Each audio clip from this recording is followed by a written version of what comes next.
now return to the Transformers.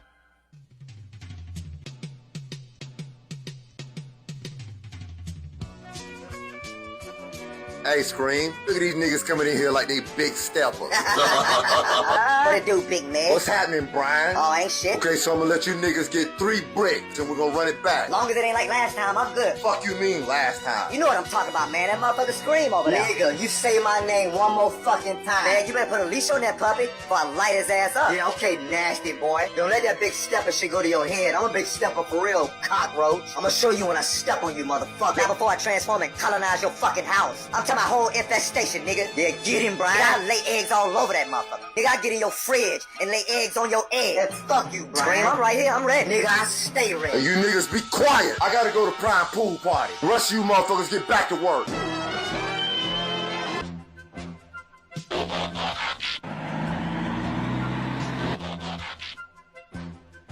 I thought you said this was a pool party, man.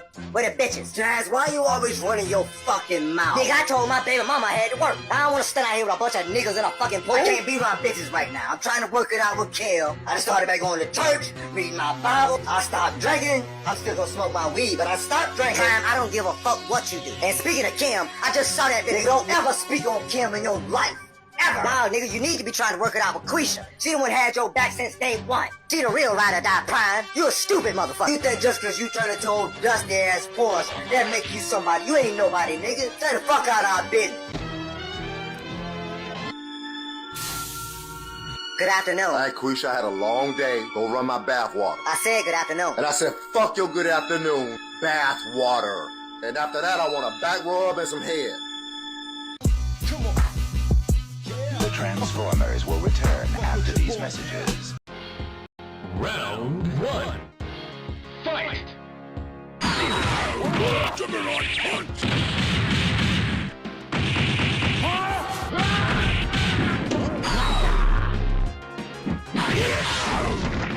Juggernaut punch!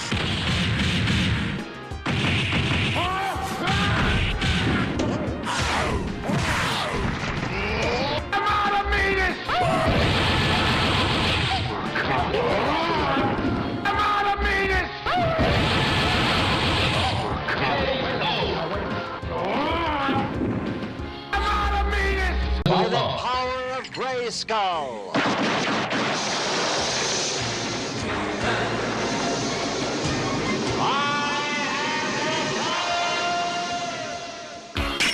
Round 1. Fight!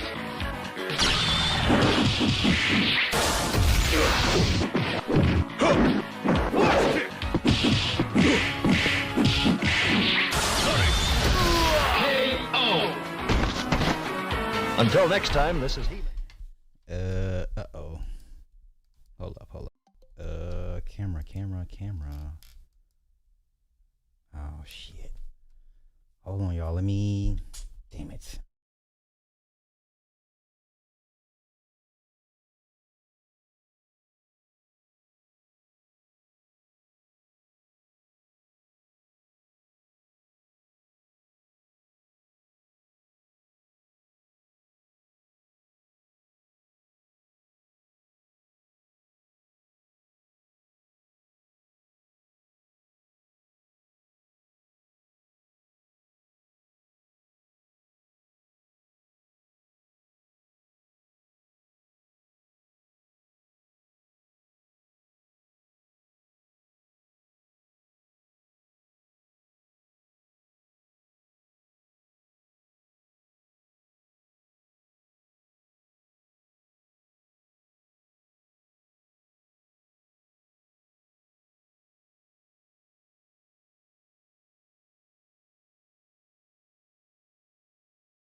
All right, there we go. All right.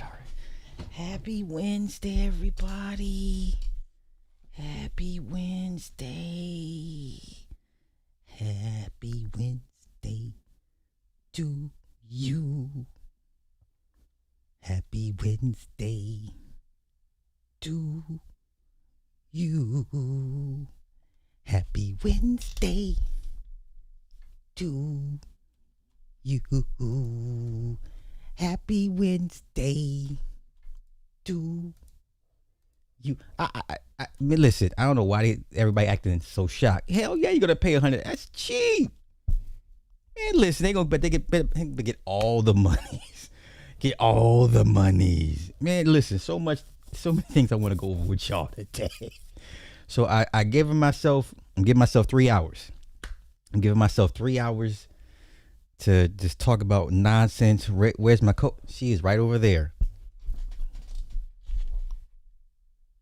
She's right over there on top of all the furry animals I done bought. She over there chilling. Trust me, she's there. We had a good little nap together. So yes, we are bonding, and she's right paw dominant, and she be needing the biscuits. Okay, so I just now learned that when they need the biscuits, that's the way of spreading pheromones through their paws, head, and tail. So when they rub up against you, they're spreading their pheromones on you. So she was needing the biscuits. I was like, need the biscuits, girl. Make these biscuits. So yes, I'm enjoying life of a cat dad. Man, there is no update. It's Hinton and Becerra for the runoff in November. That's it. Those are top two. They will face off in November. So when you go to the polls, well, for us, our polls, our selections will be whoever for midterms, whether you vote Republican or Democrat, you get your list. And then for us, for the governor, it's going to be either Becerra or Hinton. And I believe Becerra will win because Hinton is backed by Trump. And I don't think these Mexicans don't want to deal with Trump anymore, at least out here. I can't speak for Mexicans in Texas, clearly, because Paxton. So Mexicans in Texas are not the same Mexicans in California. Okay, Mexicans in California like their socialism, like their benefits, like their socialism. Mexicans in Texas are more white aligned than Mexicans in California. I'm generalizing, but I think it's safe to say more Mexicans in Texas are more white aligned than Mexicans in California. Mexicans in California just kind of want their own shit and kind of want to be left alone. So, of course, I will be, listen, like I did the last four elections. I'll be out. I gotta pull. I think I'm pulling 16 hours that day. So up until for the primaries, some will be working 10 day schedule. I'll be working a 4-day schedule. So I got 4 days, maybe 5 days of just working strictly primaries. And I'll give updates every night like I always do. So it'll be late, but I'll be here to give my updates. So yeah, that's where it's at. Between Becerra and Hinton, a Mexican and a UK Brit. And I believe the Mexican's going to win pretty solidly. These Mexicans don't want you to deal with Trump. Listen, I don't see the Mexican flags on their trucks like that anymore. All that La Raza pride, they should kind of quiet the fuck down. They don't be barking as loud they used to be. I'm not going. Listen, it would be neither one. It would probably be Florida, maybe Tennessee, if not Texas. So those are, and there's nothing there for Colorado, bruh. Ain't shit in Colorado. Washington, hell no. That's depressed. That's suicide land. Oregon, no sir. We're gonna move east, southeast. We're not staying on the West Coast. When you leave the West Coast, leave the West Coast.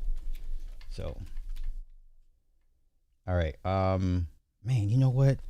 This Candace Matthews thing, listen, I'm not trying to be a target for this woman. I firmly believe she's a COINTEL agent. Where's that? Let's go here. Now, remember that blog from last night we couldn't find anymore. So here we go. Let me tell you, this is what happened to the blog. that had all that information, that had that link about her nonprofit and all the money she made from that nonprofit. So I'm sorry, this woman's an agent, man. This woman is an agent. Tell this bitch, leave me alone. I don't want no smoke with this woman, but I believe she's an agent. Let's go. Well, happy Friday, everybody. It's your good old buddy, Dr. Matthews here. So let me go ahead and just answer the question with the elephant in the room. Who took down Aubrey Taylor's blog? Me and my legal team did, motherfucker. We took that shit down. Because we got tired of playing with your motherfucking ass. And see, I have a legal team that go directly to Google and we take all your shit down. So look, let me tell you something. You better keep my name and everybody else who you been lying on out they shit. Because you don't got to worry about Wayne Dutchafino.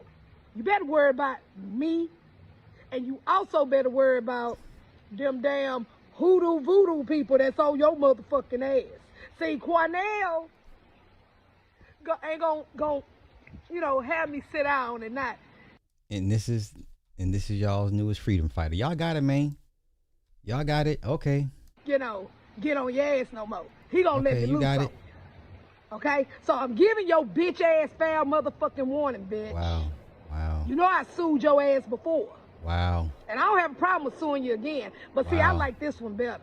Because see, we know go directly to your source and we'll shut your whole fucking business down. Yeah, I did it, bitch. Happy Friday. Goodbye. Yeah, we looked for this yesterday and we couldn't find it. So this really has nothing to do with Google per se. You went to Blogspot. This is on Blogspot. This has nothing to do with Google. But okay, if you think you can, it's a blog, y'all. It's a blog. It had nothing to do with Google. But hey, you got it, man. You got it, man. You got it. You got it. You got it. You got it. Once again, I'm convinced this woman is not the best person for the community, but hey, it is what it is. I'm not here to garner attention. I don't need the attention like that. I don't desire attention like that. So, but I guess what? All that stuff, you can't take down Reddit. All this stuff, the ill stuff about her is on Reddit. Now, you get that shut down from Reddit, I'd be impressed. But a blog spot, that ain't doing nothing. Now, go take your fight to Reddit and get it pulled down from Reddit. Okay? All right.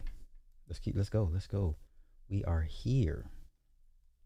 Shout out to everybody. Oh, she about to take another nap. That's okay. I'm okay with that. Hold on. Let me close my door.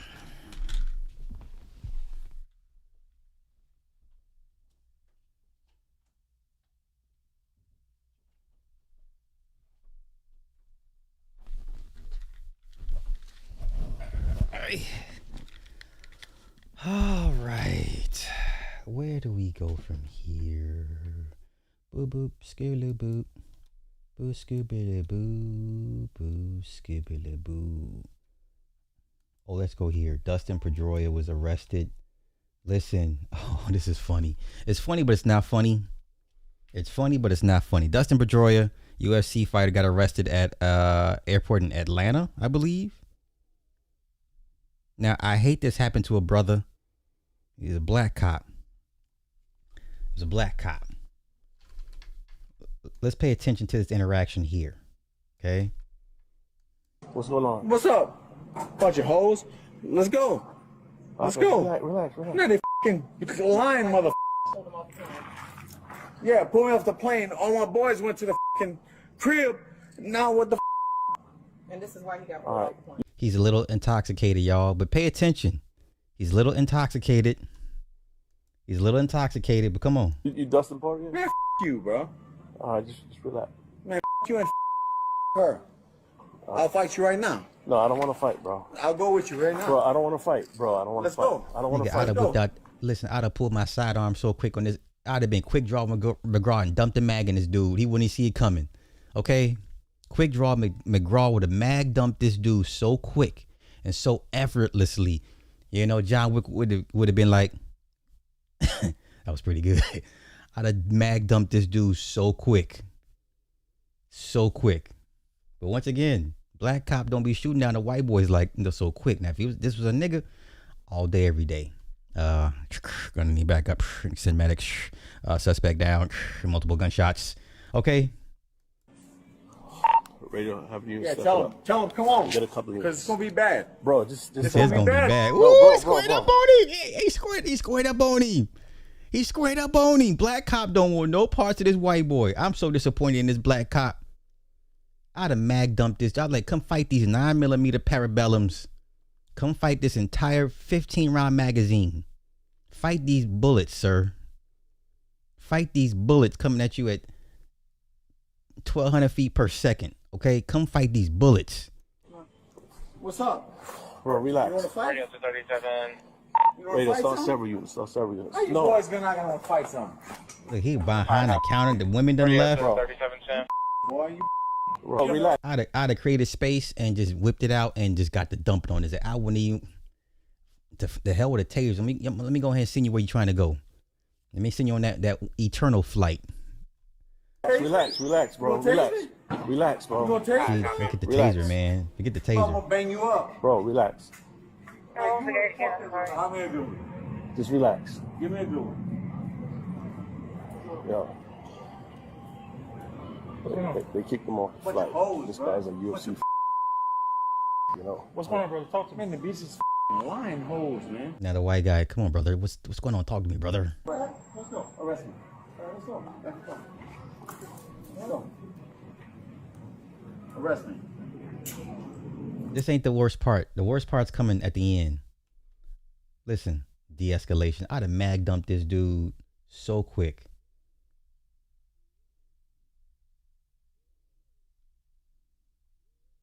Now everyone's praising the black cop for de-escalation.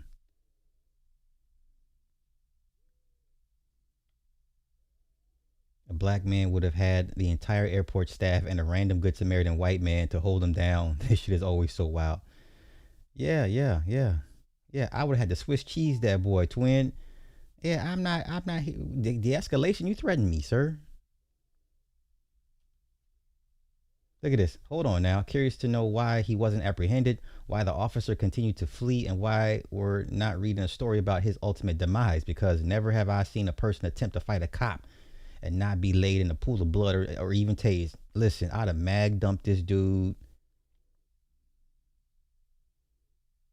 Look at this. Here we go. The excuses. Man, so many of y'all don't know how much he's openly spoken about how he's struggling after fighting. Dude is a great guy who's just struggling. We don't care about white boy problems. They struggle to adjust to life. Okay. This man would have been slow singing and flower bringing. Okay. This is the worst part about the end. This is the worst part. That's the best way, dog. It's the worst part. Hey, pound it. All right, man. Now you did a great job, bro. You did a great. Now he dapped him up. Nigga, please. I would have hit him with a nigga, please. That's what I would have done. Ain't no way in hell. Sir, I'd have present arms, punch out. Empty the mag and insert another mag. Then went to work. I'd have went to work on this dude. I'd have went to work. This dude would have been an example. I'd have went to work on this dude. It's okay. You did what you could. Good dog. What's going on? I'm good. I don't like seeing cowardice like this. Cause you know, if you're gonna be a cop, be a cop. Cops aren't cops to de-escalate situations. No. Be a cop, man. Do what y'all known to do. Lay them down. Someone threatened you. No duty to retreat. You know, cops have no duty to retreat. Cops have a no duty to retreat. You know what that means? Okay? This dude would have been magged up. Man, that's it. That's all. The only thing he would remember seeing was a bunch of muzzle flashes and the impact. Okay? All center mass. That man would have been... He would have had trouble breathing, the lungs filling up with blood. Oh, it'd have been nasty. It'd have been nasty work on this dude. Oh, this just in, former UFC great Dustin Poirier. Yeah. I'd be like, stop resisting. Please, sir, please stop resisting. Please, sir, stop resisting. Please stop resisting. Yo, I just got done watching Concussion. Will Smith. How timely is that? How timely is your statement? I just watched Concussion for the first time yesterday. That was an excellent movie. Never mind, he played an African. For some of y'all, be like, oh, there's another American ticket. Man, shut up. That was an excellent movie. And it doesn't detail half the shit the NFL tried to do to that guy. Right? But speaking about the concussions and stuff, yeah, UFC fighters are going to be the next NFL players with the CTE. But excellent movie. I'd have dusted this dude. I'd have been on administrative leave for 2 weeks, pending investigation. I'd have been on desk duty, whatever the case may be. Okay, de-escalation. Okay, see, black cops, y'all, you guys have no wiggle room ever, none. No wiggle room ever. No one said fight this dude. I'd have aired him out. Not the fist bump and positive reinforcement at the end. This is disgusting. I'm so embarrassed for this black cop. Like, why didn't you air him out? You air anybody else for less? I see y'all bleep out the N-words. If any of y'all would have handled it differently, you lying. Man, I'd have aired. Man, shit. All you gotta do is create space and go to work. Create space, go to work. A taser. We're not here to tase this dude. I ain't taking no chances with. Why is he giving so much grace? Gross. Right. Would have been a black man, white cop, equal dead black man. Here we go with the excuses. Mental health. I hear you. I hear you. Okay. Look at this. A drunk, angry UFC fighter is aggressively approaching an officer, and the employee still took 3 to 5 business days to move out of danger zone. So the first reaction wasn't a pew pew. Shocking. Exactly. How many bullets would I have in me? Okay. White privilege, once again. Is that what that is? White privilege? Is that what this was? White privilege? Because I'd have aired that boy out. Do you understand? It wouldn't be no, okay, you want to bang? Got you. Bang these 17 rounds of this, of these brass ball, joints. Like, no. If he was black, finish the sentence, please. Yeah. Okay. Y'all got it, man. Y'all got it. Think he was starstruck. Nobody knows who this guy is. Stop.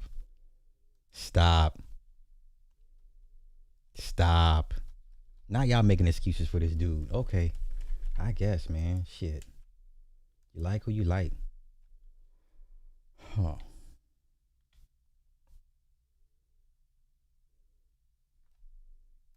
I got too many things. Let's go. Oh no, do I want to save it here? Do I want to go here? No, I'll save that for later. Oh no, this be his own episode down the road. I'll save that for later. This guy has a pretty good presentation. I don't want to waste it. Okay, what is this? Oh, so the case against the former cop.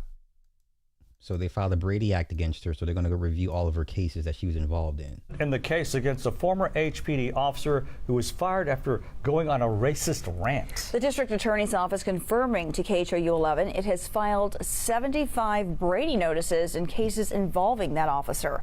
Yeesh. A Brady notice lets defense attorneys know an officer's credibility or conduct is being called into question. Back in April, Gonzalez posted a video filled with racial slurs and suggested she would not treat black people fairly during future arrests. She was fired, and the DA's office began reviewing her cases to determine whether racial bias may have played a role. And that review is still underway. Prosecutors say more Brady notices could be filed. Okay. So it looks like she's not going to ride off into the sunset with this.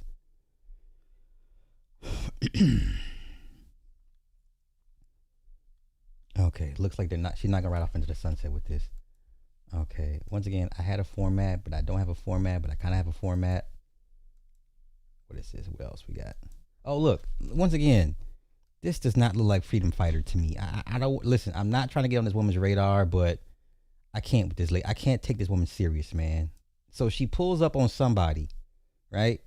Let's go here.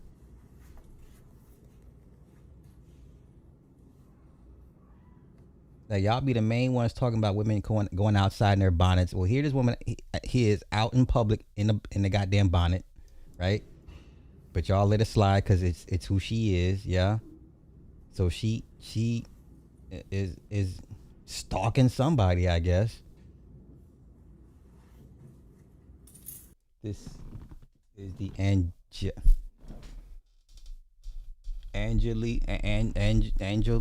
Legacy something. Let's go. She quiet now. She ain't all that with the hoopla. So she's out here in public in the goddamn bonnet. Okay. So y'all want to y'all like trolling black women about the bonnets. Okay, why don't y'all drag her for having a bonnet out in public? But come on. So if you're an internet troll in Texas, watch out. She may pull up on you.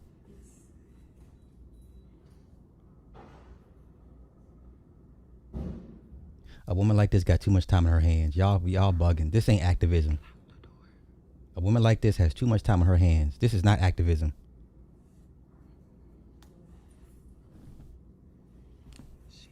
Hello? Hello. Yes, ma'am. You selling food? Yes, ma'am.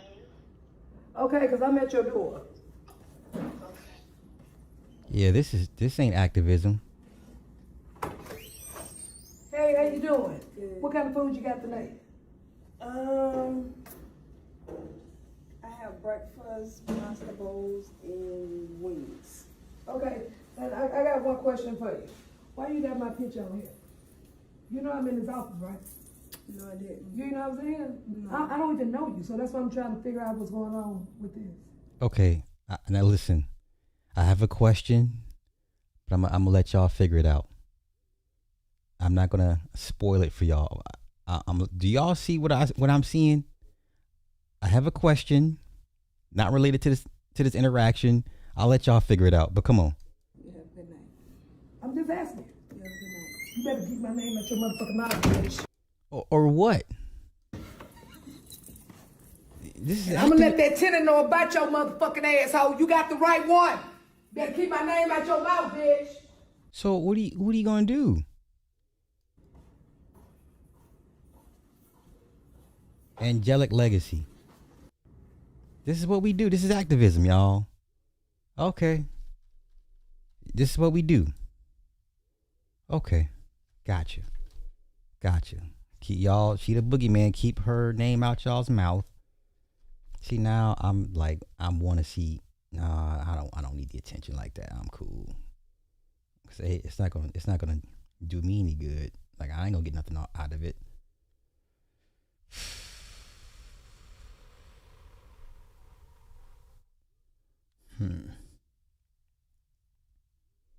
What is this? Oh. Uh-oh.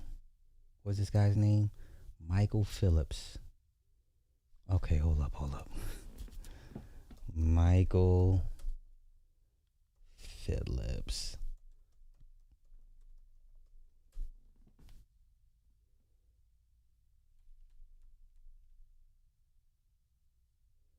Did y'all see this shit? Chow. I cannot believe this is a real thing.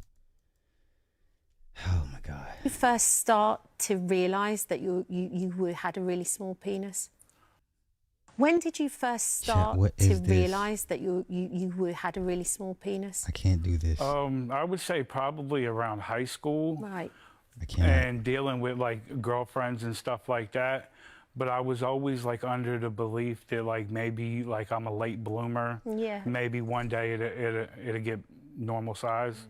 So you were waiting for puberty to have an impact, and that was going to happen? And then it never did. It just never did. It just never did. Did you speak to your parents about it? No, I'm What adopted. is this? Okay. And I didn't really talk to them about stuff. So you like didn't have a chance to share that with somebody that would have known you as well.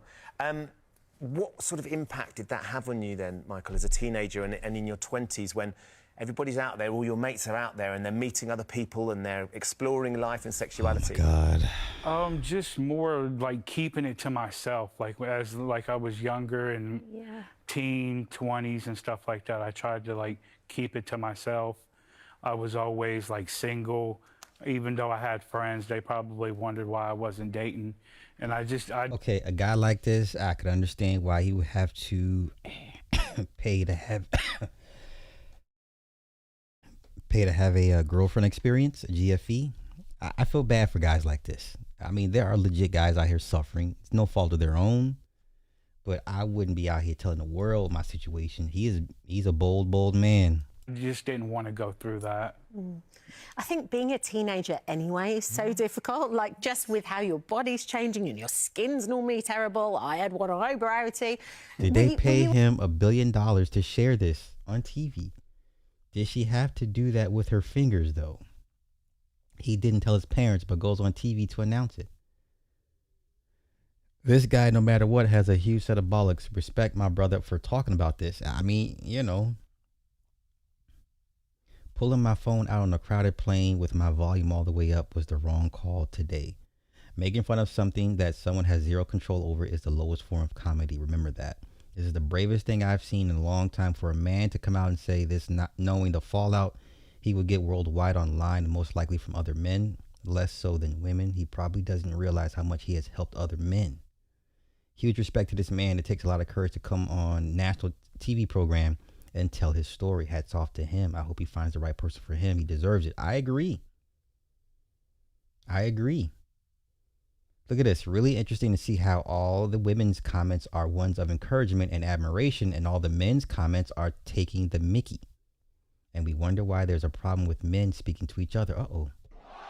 He on point. Were you ever bullied at all, or did anybody ever comment? No, nobody. Like I said, I kept it pretty mofos secret, wanna be victims? pretty much. Mofos want to be victims? There was a few girlfriends, like in high school or whatever, that knew about it. But as far as I know, like it never got around.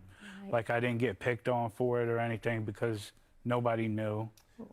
So, with regards to you've said that you have tried to initiate intimate relations, but it's just not feasible. How does the size of your penis affect your day-to-day life? What sort of impacts these does it questions have? Aside from like the not being able to like I can't go out, have a one-night stand. I can't go out and do things like that. But it also affects you with your ability to use the restroom, your confidence. Because you can't urinate standing up, can you? No, even sitting down can be tricky with cleanup and everything. Right. What? So, When did you first start to realise that you had a really small penis? Wait, what? How?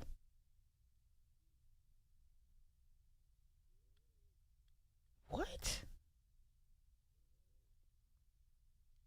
What in the world? So we're like late to this story. We're like a few months behind. What? No, we're not gonna pay you. We're not gonna pay you guys. He says it's 0.38. Oh my goodness. It's not even an inch when fully erect. Holding up the fingernail on his right pinky to illustrate the length. When it's flaccid, it's smaller than that. Research had done online led him believe he was endowed with a globe small. Oh no, he was diagnosed in 2025. What? So Cleveland Clinic shows anyone with a stretched penile length of less than 2.67 inches is considered to have a micropene. The condition is rare, affecting about 6/10 of the people worldwide, according to the clinic's information. Several occasions of being in a position where I could have sex and trying not to be and not being successful led me to wanting to see if there was anything I could do to increase the size. He also said using the bathroom can be difficult because it goes everywhere and stuff like that. What? He said the medical providers who ultimately diagnosed his condition didn't give him any advice on how to increase it, but advised there's a minor thing. Well, he can do what Homeboy did, the fat dude, the penile implant with the pump. He could do that. Phillips went on to explain that he now grasps he can't get intimate in the traditional sense, meaning penetrative sex. Instead, relies on oral stimulation and other forms of fooling around in his romantic pursuits. He said he was recently in a satisfying relationship that really only ended because it was long distance.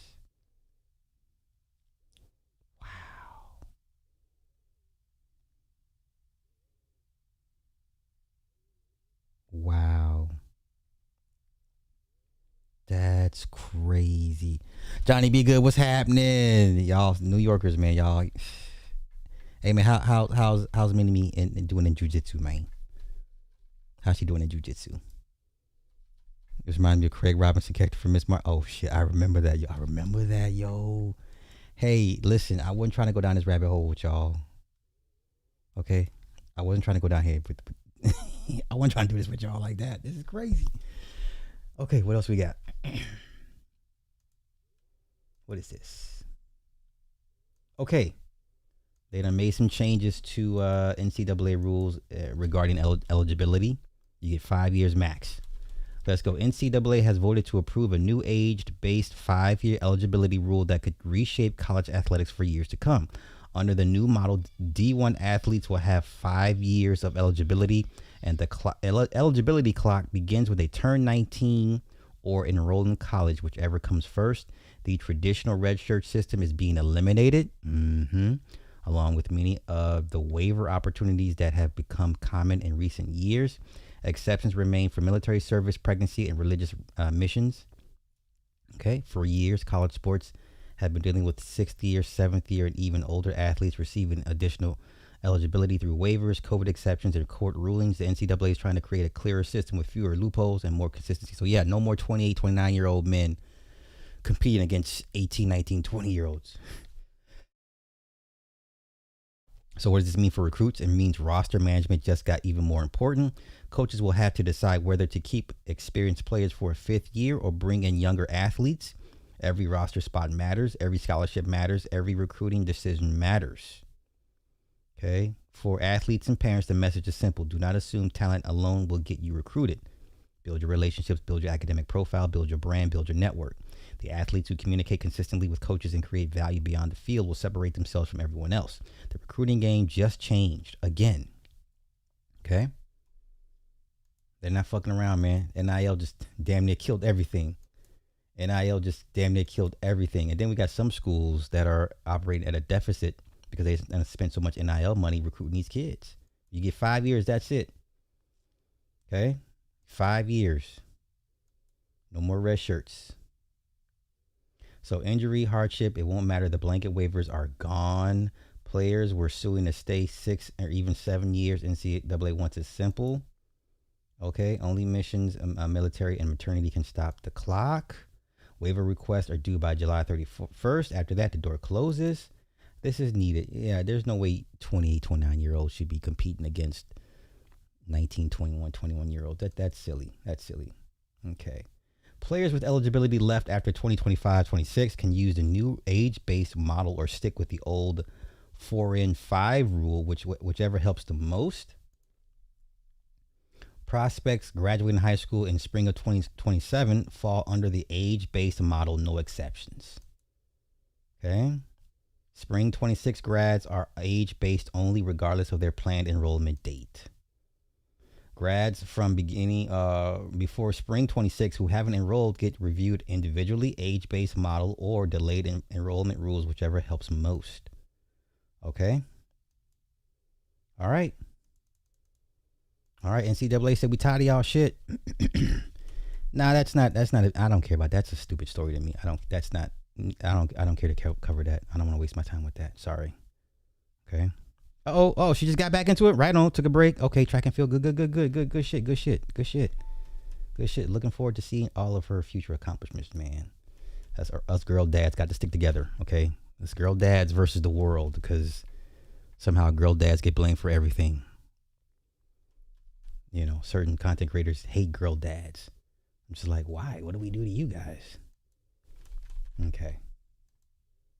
Matter of fact, let me find which schools are operating at a loss. Okay.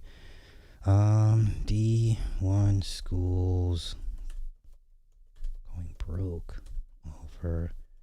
I think what's the University of Kentucky? No, there was a coach that said they're operating at a deficit right now. So let's go here. And I'm all for, listen, kick their asses. Kick these schools' asses while you can. Because they deserve it. I personally want to see this shit all burn the fuck down.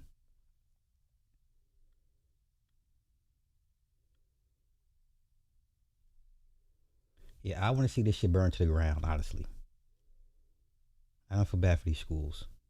And, the Michigan and the Ohio State athletic director, even, the Michigan and the Ohio State athletic directors were like, the model we have right now is not sustainable because, they're spending $50 million on college football rosters. Yeah. Between that and $15 million on college basketball rosters. Even, the Michigan and the Ohio State athletic directors were like, the model we have right now is not sustainable because, they're spending $50 million. Okay. I don't care. I personally do not care. Sports is facing really a crisis. They're facing chaos. You've got a transfer portal that has no rules whatsoever, so you have athletes. Here's the reality that we've all known: basketball and football pays for everybody's programs. Okay, no one's maybe a couple women's basketball teams here and there, but for the most part, it's the men's basketball and football programs that makes it possible for everybody's sports programs. So now they're starting to see the reality of it. So that means you got to start cutting other sports. I don't care. I'm sorry. It's the way of the world. Like no one's coming to see women compete like that on that level. It's always been the men, will always be the men. There's no sport on this planet that generates more money than men's sports. Okay? Where's the women? We're watching FIFA, right? Where's the women's FIFA? Do you watch the women's FIFA? No? Where's the women's NFL? Where's the WNBA? Seriously? Is that still a thing? Where's the women's MLB? No? Yes? Okay. I'm here for it. Let all this shit burn to the ground. I don't 3, feel 4, bad. 5 times. You have litigation extending eligibility 6, 7 years. You have professional players going back and playing college sports. Every week, it seems, another school is canceling another athletic program. They're canceling women's sports. They're canceling Olympic sports and non-revenue sports. And what we're seeing is the cost structure is spiraling out of control, where almost every college athletic program is losing millions and frequently tens of millions of dollars, which is why we're seeing so many programs be canceled. Once again, the boys make the money. The boys generate the money. That's it. That's all. Okay? That's it. That's all. I don't feel bad. Hopefully this is the smack in the face that people need for their reality check.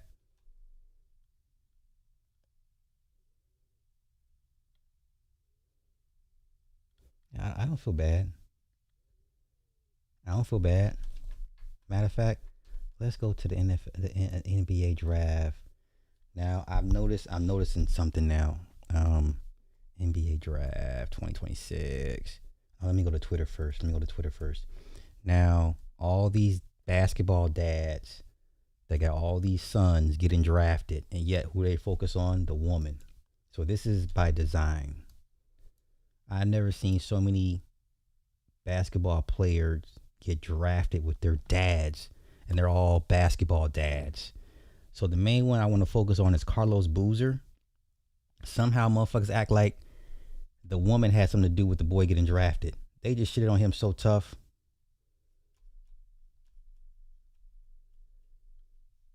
It is a concerted effort to reduce the efforts of the father. Okay? It's a concerted effort. and they're all complicit. Now everybody knows Cameron's son this is all his dad. Mama had nothing to do with this shit. Bitch, only thing you did was birth the boy. Congratulations. Your job's finished. Dad'll take it from here. This is disgusting to me, man. DOA champion, you see him there, Carlos Boozer, but it was his mom, Cameron told me, who drove him to every single practice, every tournament, helped him find. Bitch, cause daddy was on the road playing basketball games. You see how they keep framing it like bitch, the daddy was out here making inroads for the boy. He was a professional basketball player playing. This is disgusting. How dare you motherfuckers reduce the impact of a basketball dad? I've never seen so many boys get drafted with basketball daddies. Melo's son, Gilbert's son, Ron Harper's son last year, Carlos Boozer's son this year. Like, what? I've never seen this explosion of basketball sons and dads in the draft. It's insane. And yet all they do is reduce the men to nothing. Like it was the women. Bitch, women ain't do shit. This is just disgusting. All of his trainers. He, of course, played with his twin brother, Caden, at Duke as well. Who paid for all this? Who gave them the lifestyle for you to take them to practice? Disgusting. Disgusting. Remember this? Remember this? Cause you're a big boy. Come on. You don't think that. How you guys doing? Disgusting. They want to join us tonight. Y'all cool with that? All right. You did that. You did that. Ready when y'all ready? So we can go home? Yeah, I mean, it's my moment, but it's our moment. You know, as a family, you see us all sitting here. You know, I wouldn't be here without any of these guys right here. And girls, of course, my mom. But, you know, it's just a great feeling to be here with them. They've been there with me every step of the way. Man, I wish me would say some dumb shit like, yeah, my mom. What? I'd slap the shit out of him. I listen, I'm that dad. Like, you gonna give me my credit in front of all these people. You gonna tell the daddy sacrificed a lot for you to get here. Your mama had nothing to do with this. If you don't get out here with that fucking lie, I would be that dad. Like, what the fuck? Give me that microphone. What you talking about? Who did this? Who? What? This is disgusting. Disgusting. And the sons go along with it. Just happy for him, man. Take each moment, enjoy each moment. Obviously, be where your feet are. There's something you've been waiting for your entire life, and go enjoy. I get it. Carlos ain't that type of rah dude to be like, no, but maybe it's time the father starts saying, you know what? No, it was me. It was me. Maybe it's time dads start standing up for themselves and taking their credit, because they're not gonna give you the credit. You gotta take your credit. I'd be goddamn. I wish me would be on motherfucking Wimbledon talking about, yeah, well, you know, my your mama, what? Phone call be come through so quick. What the fuck you mean? You know what I'm saying? I wish me would. This is disgusting. I hate this. I hate this for dads, man. I hate this for dads. Dads get shit on every step of the way. It's time for dads to start taking their credit. This is disgusting work, man. Disgusting work. Disgusting work. How you gonna reduce this man? It was the mom took him to practice. Bitch, daddy was at his job procuring you a lifestyle so where you could just do nothing but take him to practice and hire nannies. Ugh, I hate this society. I hate this society, y'all. I hate this society. Ugh. Disgusting. Disgusting.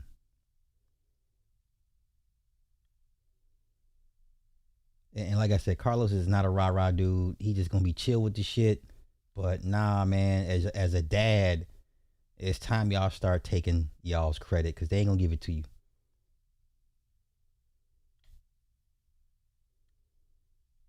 Let's go here. There's one particular guy that got picked the pick after I thought he would. Boozer, the very talented freshman coming out of Duke. You know, he and his brother at Duke had that great run. Obviously came up just short of winning a championship. Their dad, of course, Carlos Boozer, who had a great NBA career. A year ago got a job with the Utah Jazz. But Utah passed on him. It made sense. And I'm thinking, saying, again, you can make the argument all day long that Peterson's a better player, that maybe he's a quicker star than Boozer is. They're all legitimate NBA players. Yes. We all agree on that. Yes. But that's got to be an awkward dinner table conversation. When you're in the room as the dad, you either know in advance, we're not taking you, son, or you're the reason why they're not taking him. Like, I don't know how I feel about that. Not every dad wants to work with their son and see him every day. And not every son wants to work with their dad every single day. That could be a lot. I'm sure that the kid knew. I'm sure the kid wasn't surprised. I'm sure Carlos told him, look, you got to keep this close to your vest. We're not taking you. Yeah. I want to be very clear about it. I'm your biggest fan. Right. You know I love you. Don't tell your mom. But we're not taking you. We're not taking you a second. Like, son, I think you're good. I think you're going to be very good in the NBA. Not good enough for the Jazz, who haven't won 30 games in a decade and a half. But I think you're good. I'm proud of you, son. For more entertainment. Okay. Maybe Carlos didn't want his son on a team that's struggling, trying to rebuild. I mean, we'll never know the real reason, but nonetheless, yeah, you better thank me before you thank God. God who? I am God. Yeah, I made all this possible. Yeah, I had my Kanye moment. Yeah, I want to thank myself. Yeah. The Memphis Grizzlies select Cameron Boozer. Yeah, I don't think Carlos wanted his son at Utah. I don't think he wanted his son at Utah.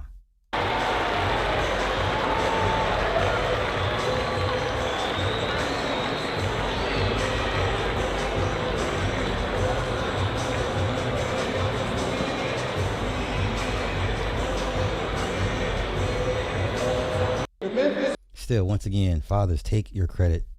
They will not give you the respect that you deserve. You're going to have to take that shit from them and remind them of why everyone's here, because of you. You know, shout out to LeVar Ball. But you're going to have to remind everybody, we're here because of me, because of what I did, what I created, the environment I procured for this child to grow and thrive and become great. It's because of me. Ain't nothing wrong with saying that, because of me. Fuck all the dumb shit. I would never minimize myself and what I've created for my child to succeed, because of me. All right. Okay. Let me chill. Man, are you surprised? He got a whole Jew wife. He got a whole Jew wife. Talking about they've been together since they were teenagers. Man, if you don't say that, fuck out of here with that shit. Jalen Brunson dad. Yo, you know what? Yeah, it's just this is where we're at, man. And every time you see these videos with these children wilding out, y'all keep asking where the dad's at. Dad said we out. Dad don't want to be bothered. For what? For what?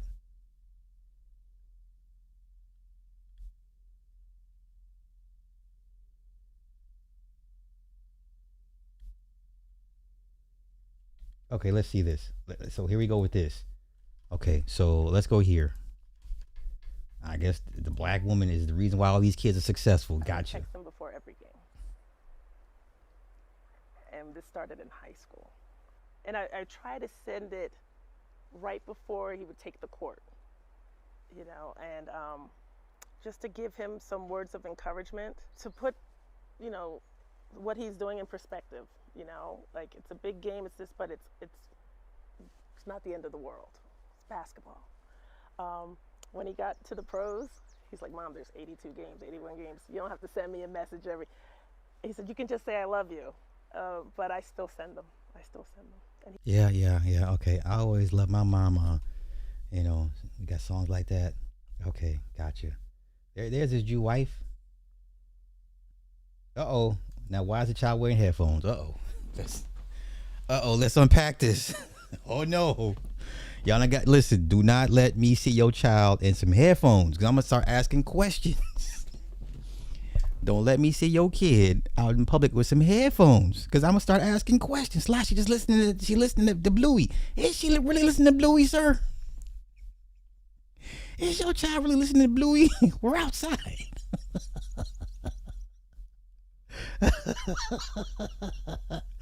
Why your child got headphones on, sir?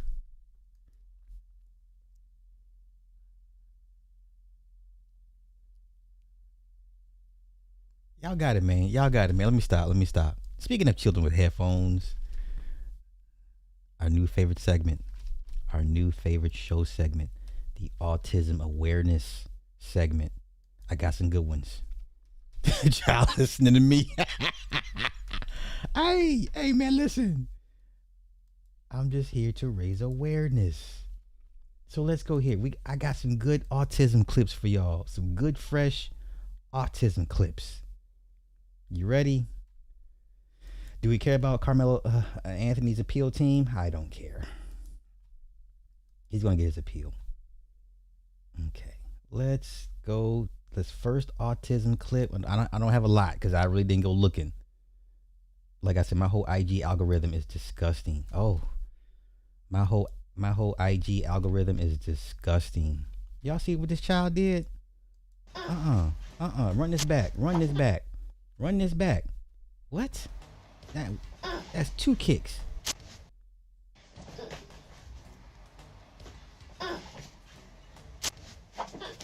Oh. I know. Make y'all go ahead. Make y'all excuses. Go ahead. Make y'all excuses. Stop. No, you stop. Get your hair done. So I can come stop. You need to sit down in the chair. No. You need to sit down. Stop.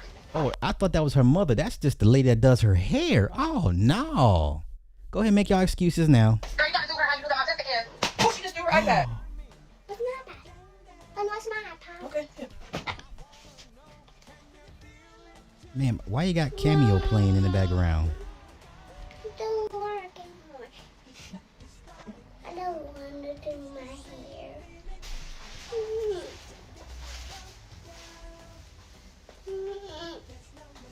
I know. Make y'all excuses. Make y'all excuses. I play with your toys. I'm done with your hair. Make y'all excuses. I know. I'm done with your hair. Come. Thank you.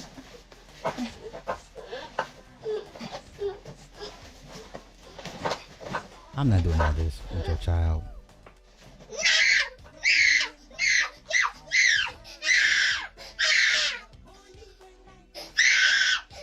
Why are we playing Candy to an autistic child acting a goddamn fool? This is a poor song choice.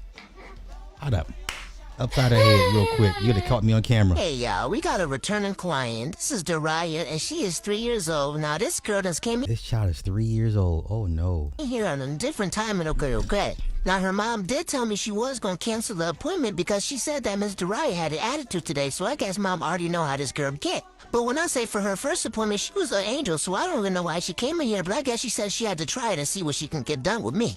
But, baby, you already know that worked for me. But we got it done, y'all. Get into the style. It was so cute.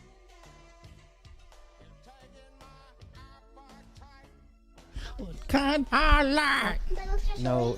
This is a poor song choice. I'm sorry. Candy, you know what the song is about? It's about, and you can playing it to it. You got. Okay, let's continue. Let's continue. Why would you play it? Definitely would have popped that child upside the head, or would have got a nice little force choke on. I'm just saying, man. Let's continue. But y'all, y'all got these excuses for these kids. Come on, let's go here. Oh, this is terrible. Let's go.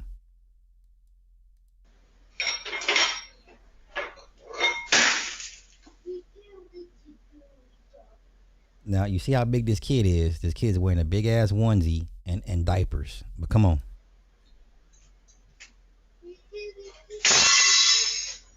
He's singing Hickory Dickory Dock, and the reason he's smashing everything is because at the end, the clock falls down and smashes to the ground.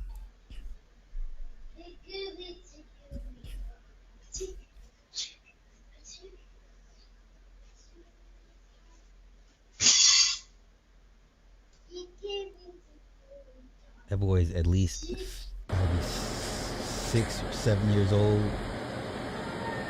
Look at her. She turned off the comments. Comments turned off because some of y'all are evil people talking about a 5-year-old like that.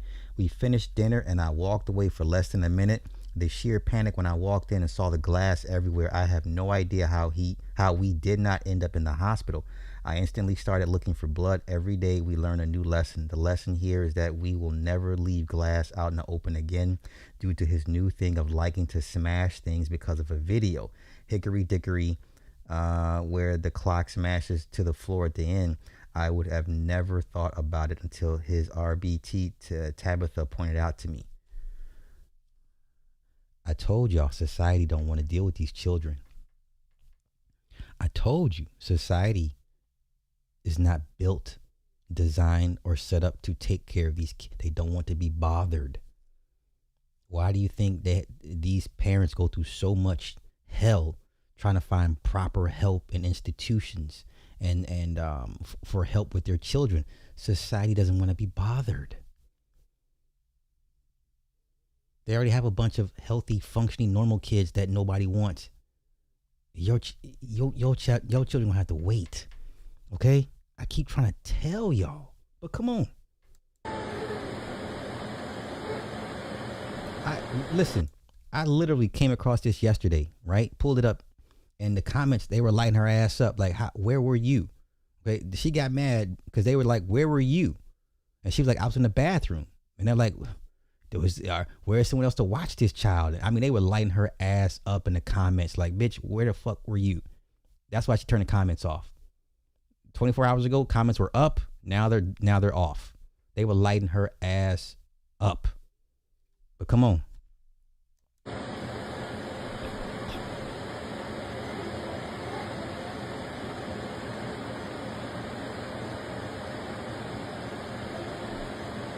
She said she was literally gone for 24 seconds. And she came back and this is what happened. I mean, listen, when I tell you they were roasting this woman. So let's continue. Let's go here. So that autism and race mama. Okay. All right. She got a husband. That's good. Let's see how the dad deals with her. Oh, come on, man. Come with the music. Y'all killing me with the music. Happy Father's Day to my husband, Maroc, best friend, blah, blah, blah. Okay. All right. That's good. I'm glad that you got a husband to help you with this. Before the abundance of vaccines came, he was exactly 3 months old here. Uh-oh. Part 1 of 2. If you can't see the difference immediately following, especially the one that I actually had a video the same day when we got home at night, you're blind. This is just a visual. This is not even going into the depth of the motor skills. He should have had that slowed down drastically.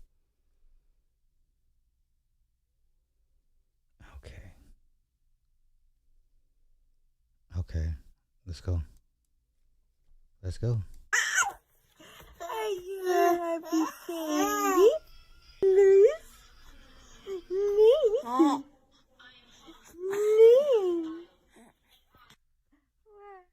Where did your other Saki go?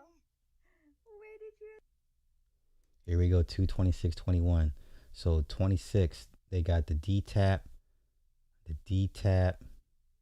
and then Hep B.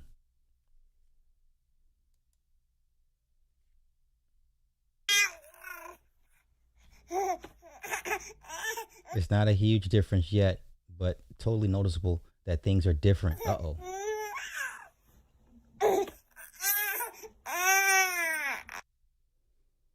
And then comes the April one, and it really changes. Oh, this is terrible. Pneumococcal conjugate, another D-tap, another Hep B. Oh, this is horrible. This is the same day he zoned out, not himself.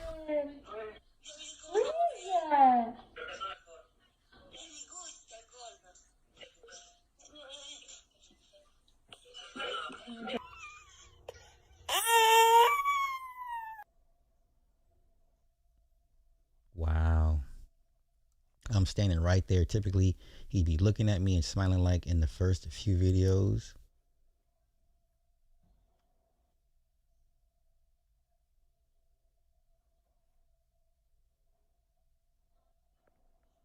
Okay, this person asks, if vaccines cause autism, wouldn't a majority of the population be autistic? Correlation does not equate causation. Shit, that's a good question. Vaccines don't cause autism. It's literally genetic.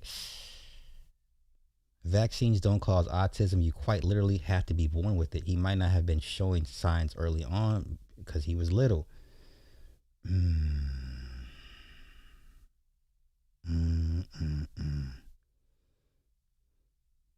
I know people who have never had their kids vaccinated and their kids are autistic. I really think it's genetic.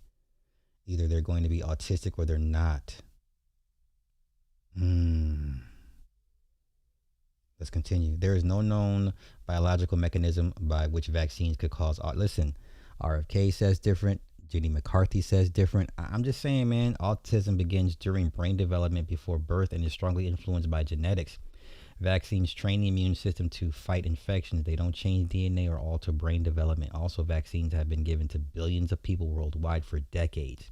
If they were a major cause of autism, researchers would see a clear and measurable increase in autism risk, which is not the case. Hey, man, I don't know what to say. Okay, that's part one. This is heartbreaking. That's part one. Okay. But this is the mama, and they like I said, they roasted her to hell. They dragged her to hell and back. Hey y'all, so this time and last time and the time before, I've had people reaching out to me and... Okay, she need to get some braces. I mean, listen, you got a husband. Get them bottom teeth So fixed. the past couple days, I made 2 videos which... Okay, listen, I'm not trying to drag this woman, but literally... have gone crazy with... Get your teeth fixed, like for real. But let's continue. Because I'm done fighting back in the comments, I will only be answering the people who are human and have nice things to say. If you have something horrible to say, great, you could put it there.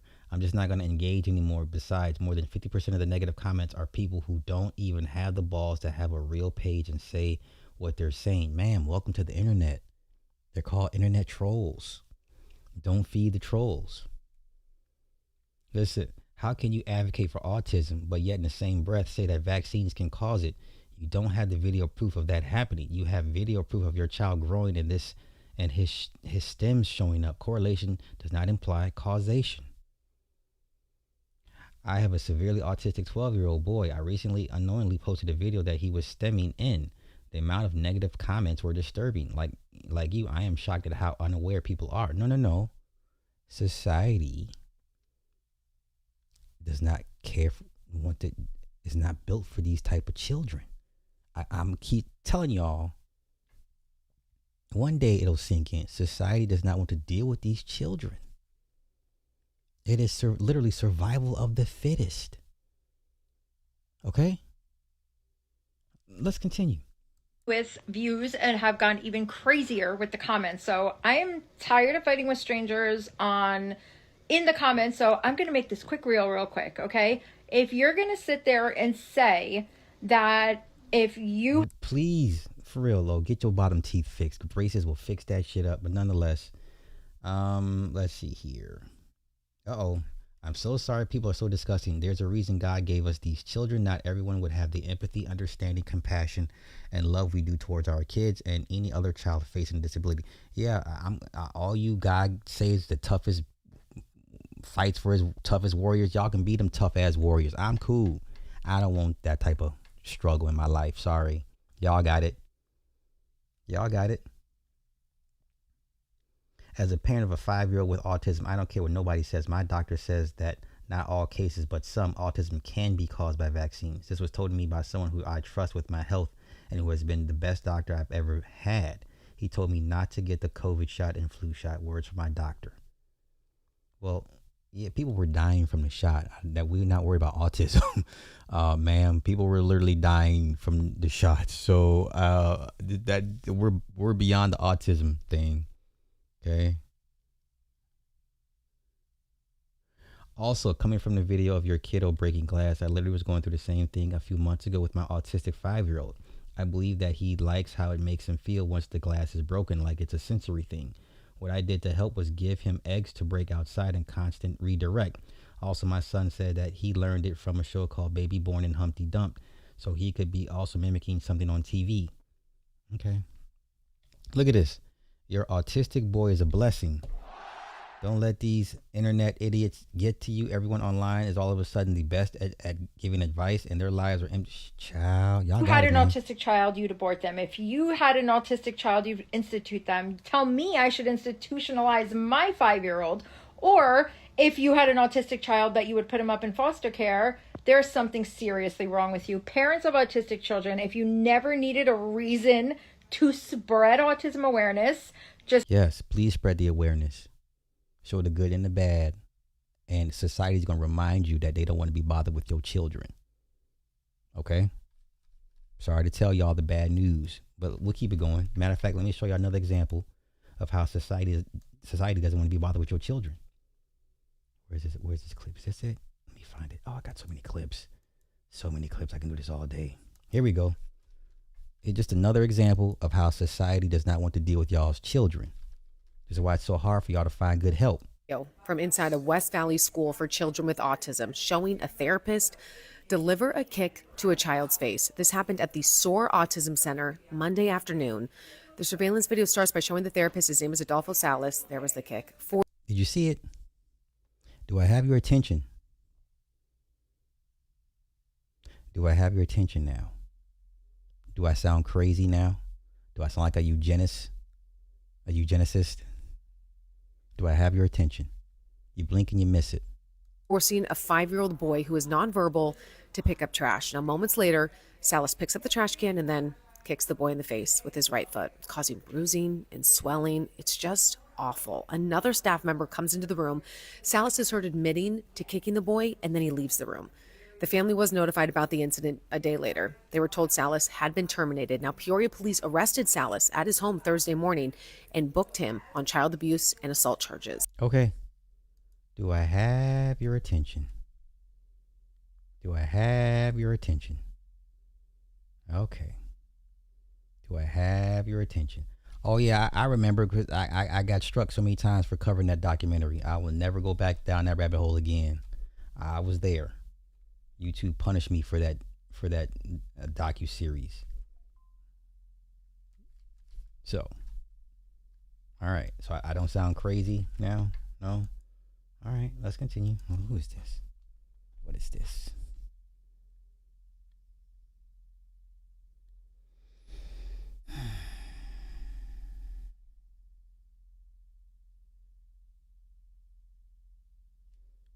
Okay, let's do one more autism and get up out of it. We go to something else. We'll go to Hollywood.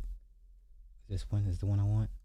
Oh, let's go here. Once again, another example of how society does not want to deal with your child. Take a listen here. For what? Why am I thanking you for something that should already be awarded to me? This is my child. How you gonna tell me I can't take care of my child? I am a special needs mom. This is Osiah Todd. He's my son. He's 11 years old. He was born with a rare genetic disorder called STX-BP1. Ooh, that sounds bad. STX-BP1. Let's take a look. STX-BP1. What is that? A critical gene that provides instructions for making a protein essential for communication between nerve cells in the brain. Mutations in this gene can cause a spectrum of rare neurological conditions known as STX-BP1 related disorders, which are a leading cause of developmental and epileptic encephalopathies. Okay, so generally can manifest in infancy and early childhood. The core features include present in about 85 to 95% of individuals, often beginning with the first year of life, infantile spasms or tonic seizures, developmental delays ranging from moderate to profound, affecting speech, language, and motor skills, uncoordinated movements, abnormal muscle tone, hypotonia, and spasticity, autism, and behavioral issues, features of autism spectrum disorder, along with feeding and sleep difficulties. Okay. So, Sly, what are you talking about? Don't worry. I'm going to get to why that woman is so upset. Let's go here. I'm going to get to why that woman is so upset. Oh, no sound? Okay. All right, okay. Let's get to why that woman is so upset, because society has just reminded her and her kind they don't want to deal with your children. But let's go here. Let's keep it going. There's not too many like him. He's nonverbal. He suffers from myoclonic seizures. He's completely on a 3 to 4 year old level cognitively. When I first had Osaya, I had no assistance. Surprisingly, my son has only been on a waiver for 3 years. Medicaid denied me 5 times. Are you listening? Before he got on the waiver. I had to hire a lawyer to take the city of Euclid to court because they had my son in a regular classroom like this. They didn't have the right equipment. They didn't have the right staff. I had to hire 2 lawyers to take the city of Euclid to court, and I won during COVID on Zoom.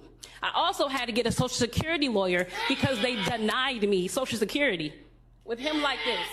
When my son attended UCP, where he goes now, I had to completely change my life. Instead of going to school for 8 hours a day, he went to school for 5 hours a day, Monday through Thursday. I took a $20,000 pay cut because of that.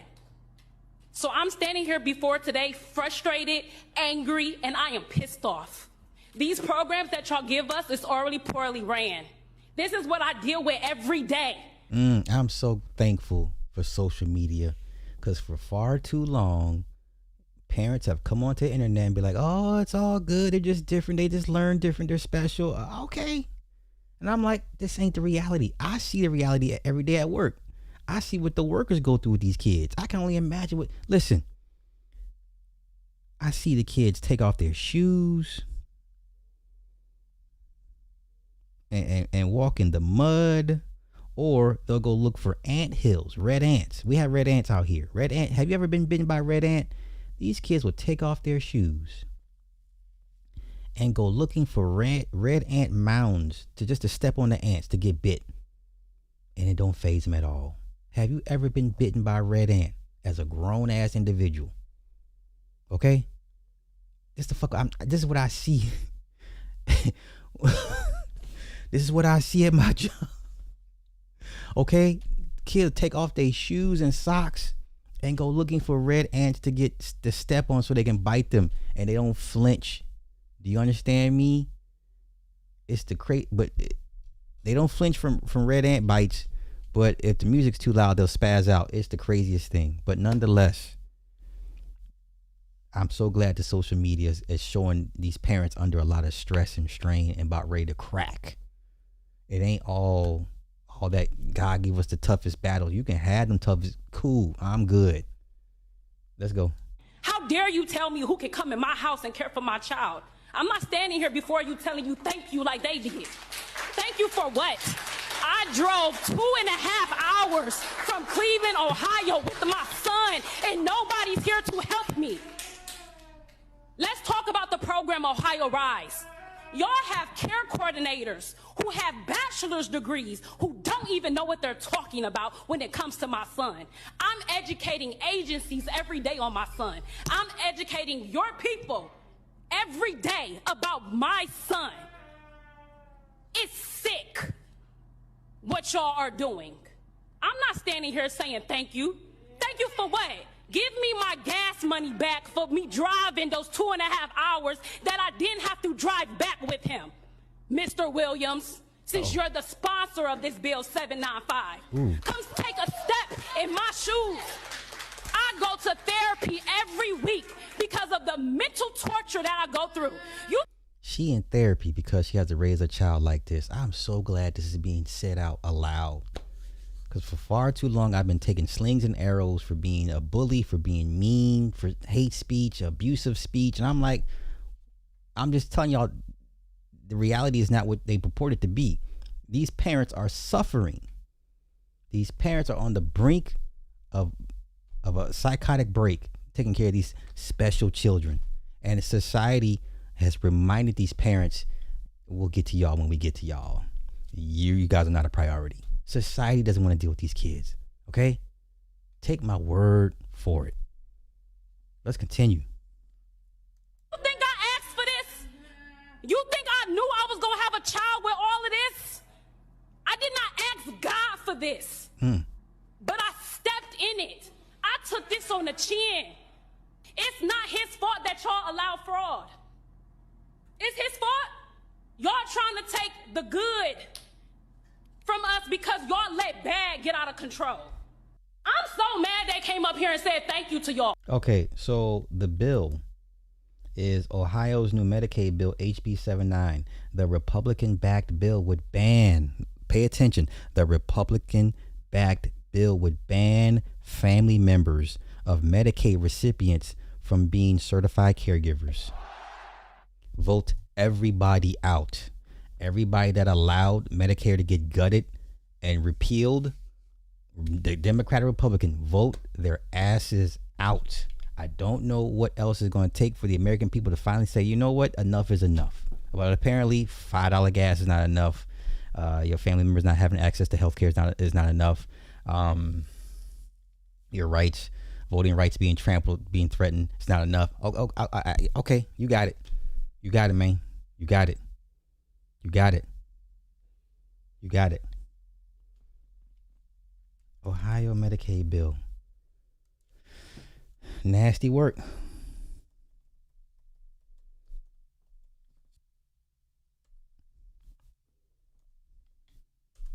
Nasty work.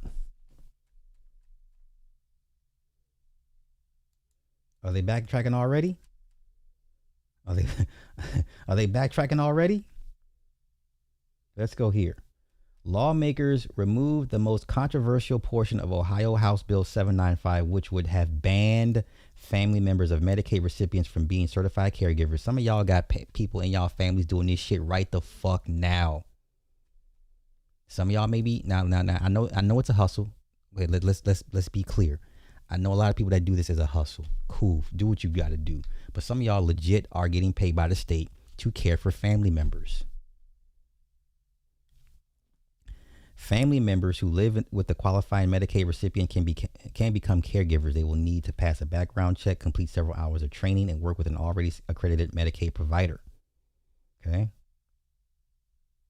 No one wants to go to an institution. No one wants to go into a nursing home. They want to stay in their own home. We don't want everybody hiring their kids to carry the groceries up the stairs, nor driving everyone to the doctor's office for a visit. Okay? Look at this. State Rep Josh Williams, Republican, Sylvania Township, said that after mass backlash from residents, he decided to pull the provision from the legislations. Good for y'all. Good for y'all. And now you know what you do the next time he's up for re-election? Vote his ass out. Oh, we're not done with you, sir. When are you up for re-election? We'll get you the fuck up out of here. Go ahead and pack your bags. Let's go ahead and help you out and go ahead and help you pack out of the office. Let's help you pack. Yeah, you can't let the work is not done. The work is finished when he's voted out. Okay? Had he originally put the provision in not to impact people with developmental disabilities, he said, but to target comfort care, a type of home health care that focuses on vulnerable individuals' mental health.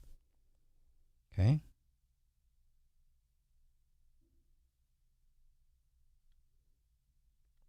There were provisions that were devastating, right? More than 200 people who testified against the bill. Now the bill is mainly focused on the relatively non-controversial policies like giving the Attorney General more authority to investigate allegations of fraud. Okay? So good for these people, but listen, the work's not done. You gotta get them up out of office. You can't let this ride. Okay? Y'all got one job to do come November. Okay? All right. Okay.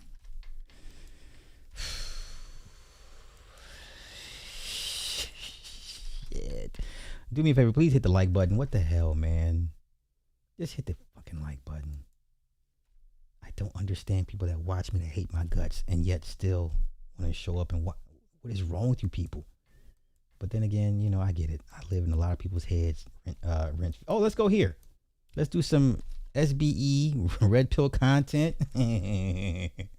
Let's do this. Jennifer Williams, our favorite nutcase, our favorite auntie nutcase. Y'all ready? Let's go. There's no shame in my game. I talk about everything in my memoir, The Mother Black Hollywood, everything from my addictions to molestations, abortions, childhood abuse. There's no shame in my game. Yeah, bitch, it happened. You know, I slept with 63 men. Now that was fabulous. But oh my gosh. Now, let's think about that. This woman is, how old is she? 63 men is not a lot of men. Come on now, come on, stop. How old is Jennifer Williams. Let's put this in proper perspective, because some of you guys will be like, oh my God, her vagina, it's a lot of... That's not her. Wrong one. Okay, how old is... Wait, what is her name? Do I have it right? Jennifer Lewis. My bad. Lewis. Let's put this in proper perspective. Everybody calm the fuck down. Calm. She's 69 years old. She's been with 63 men. Is that a lot of men? Is that really a lot of men? Okay. No, I don't care. It's a win. It's a win. I don't understand. If a marriage produces productive children and it beats the national marriage average and it ends, I don't understand what's the problem. You guys are too stuck on death do us part. Listen, 30 years of marriage is a fucking win. 10 years of marriage is a win. 15 years of marriage is a win. 20 years of marriage is a win. Like, why y'all so hell-bent on the focus on the divorce part? Everything ain't meant to stay together. We came, we saw, we conquered. We created this life, these children, these businesses, and then we go our separate ways because, people grow in different ways. Like, stop focusing on the goddamn divorces. Anywho, 63 men. This woman is 69 years old. That's not a lot of men. That's not a lot of men. But let's continue. Let's get educated. I'm here for it. Let's go. Give me some of that. No, you don't want that. You know what I wish I had known? I wish I'd known my body was a temple. I didn't know it. I know it now. And what let you know that maybe, this is a problem? I'm listening. Oh, no, I never knew it was a problem. I thought everybody was right. Hey, titties and hips for my book. But anyway, yeah. No, I didn't know it was a problem. The addiction... Look, when you get off a Broadway stage and all that ovations and applause and people praising you and the mobbage and the homage, what are you going to do? You're going to either go stick something in your arm, you're going to go smoke something, you're going to drink something to come down from that high. So I used to just go find a gorgeous man and out of him. What are you going to do? Hey. I mean, that's what I did. I would have sex. Sex was the drug. And it wasn't until when life got real, and the AIDS epidemic hit, where I went, wait a minute. There's got to be more to life than just me clawing at the void of who am I and what am I. Yeah. How about we go find out, Jenny? Let's go find out who you are. Let's go find out where you belong. Let's go find out why you came here. Let's go find out who you can help. Let's go find out who you love. Let's go find out what love is. Let's go do the work. And what did that look like for you? Because I feel like we're all clawing at that, especially now in this time. And you speak so much about how, political democracy, all these kinds of things that are actually really a part of why we all feel so alienated. We all are feeling just like, there's no system we can trust. The institutions that are here, we are no longer trusting and we're questioning. And it's making us all feel completely uncertain. And so those human questions, those existential questions have become even more paramount because we are slipping into apathy. Yeah. So how do you decide, how do you get to know that you can be the person that goes out there and author this yourself? Listen. You know what? Look at these comments. These got to be from men. These are mostly men responses. See?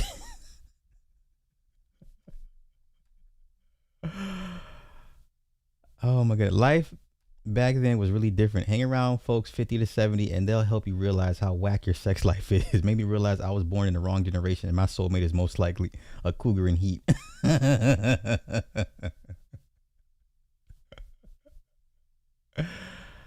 Oh my gosh. Once again, she's 69 years old. If that's a lot of men to you, then okay. I guess. It is what it is. That was funny.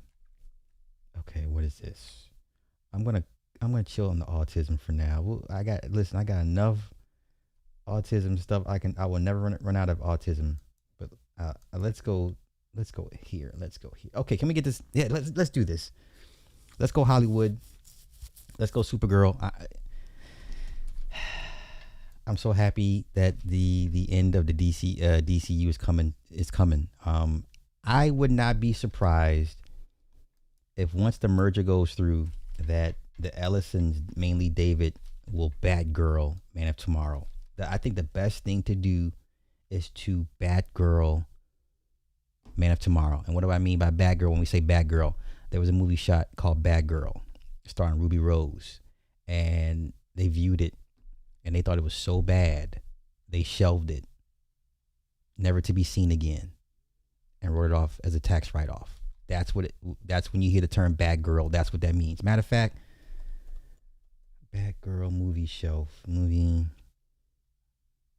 Yeah. Hold on, Ruby Rose. She was the bad girl.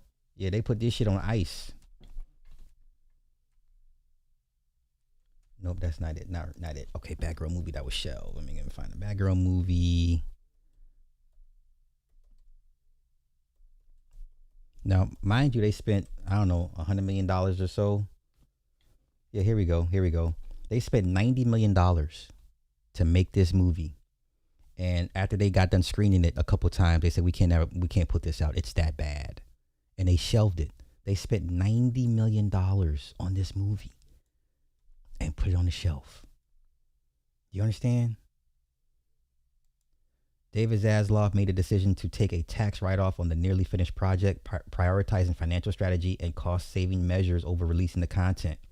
The studio shifted its priority away from making moderately budgeted films for streaming to focus on big-budget theatrical releases. The cast: Leslie Grace as Barbara Gordon. The film featured Brendan Fraser as the villain Firefly, J.K. Simmons as Commissioner Gordon. He always turns in a good role. Michael Keaton reprising his role as Batman. This would have been decent. Now people are like, I want to see how bad this movie was. People are actually wanting to see this. I want to see how bad this movie was. I don't think it was that bad. Given what you've been getting from James Gunn, how bad could this movie have been? The abrupt cancellation of an almost entirely finished movie was unprecedented in Hollywood. The directors and the cast were shocked by the decision, though cast members like Keaton later downplayed it. Can you imagine? Let's go here, man. Now with Warner, they spent $90 million on this movie. I would hope they do the same thing to James Gunn's Man of Tomorrow after this Supergirl flop. I'm here for it. I've told y'all, a bunch of us have said for years, James Gunn is not the guy. Where's Jodie's Corner? Is he over there spazzing out? Angry Joe spazzing out. John Campion, running defense. Rob Burnett running defense. A whole bunch of, James Gunn gooners. No one to blame but themselves. Come on.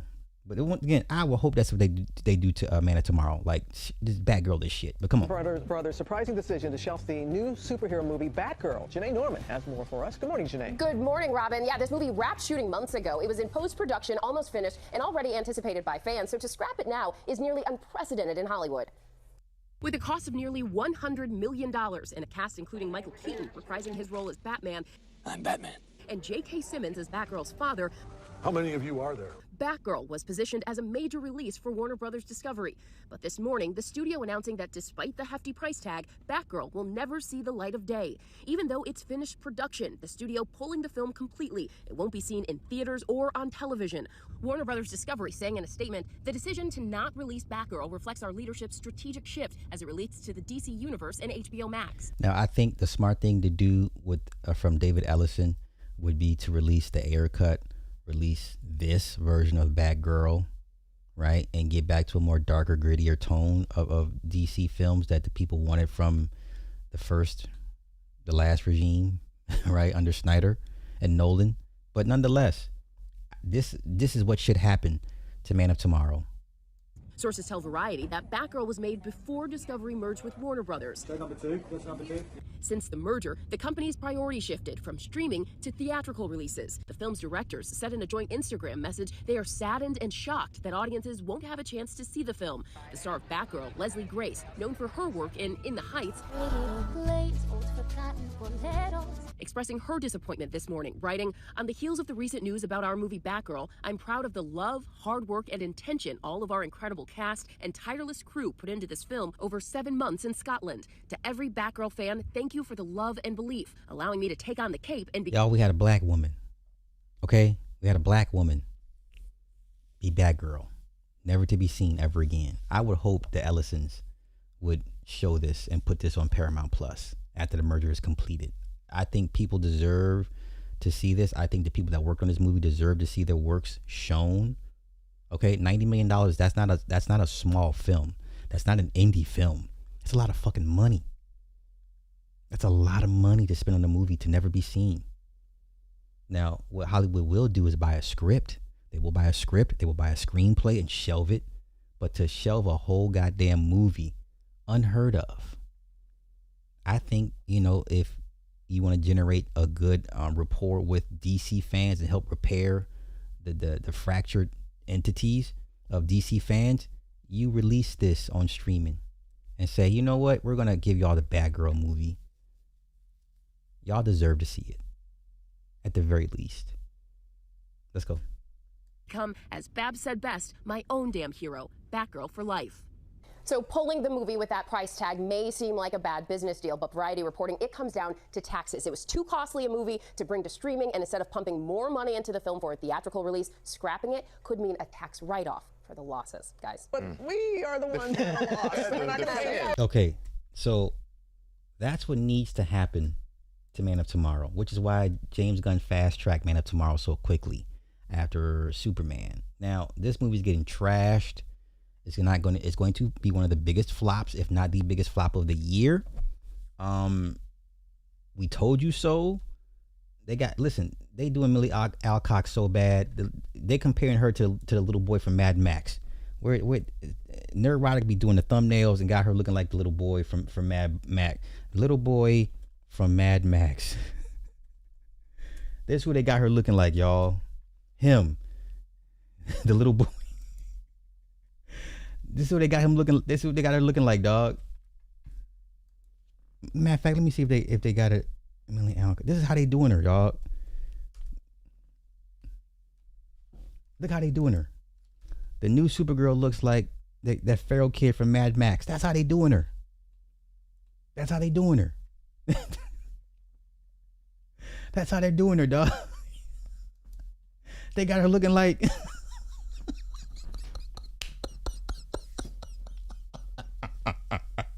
Look how they doing her, y'all. I can't make this shit up. Matter of fact, let me show y'all Neurotic. Let me show y'all Neurotic. His thumbnails are nasty work. Once again, you're not gonna outro these white boys. That's all they got. They got time.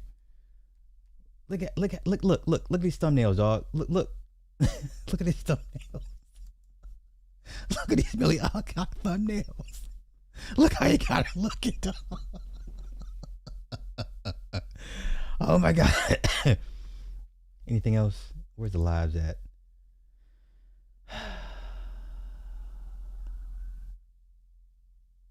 Oh, this is the black dude they let on to prove that he's not wholly racist. But you got people complaining about how he's doing her in the thumbnails.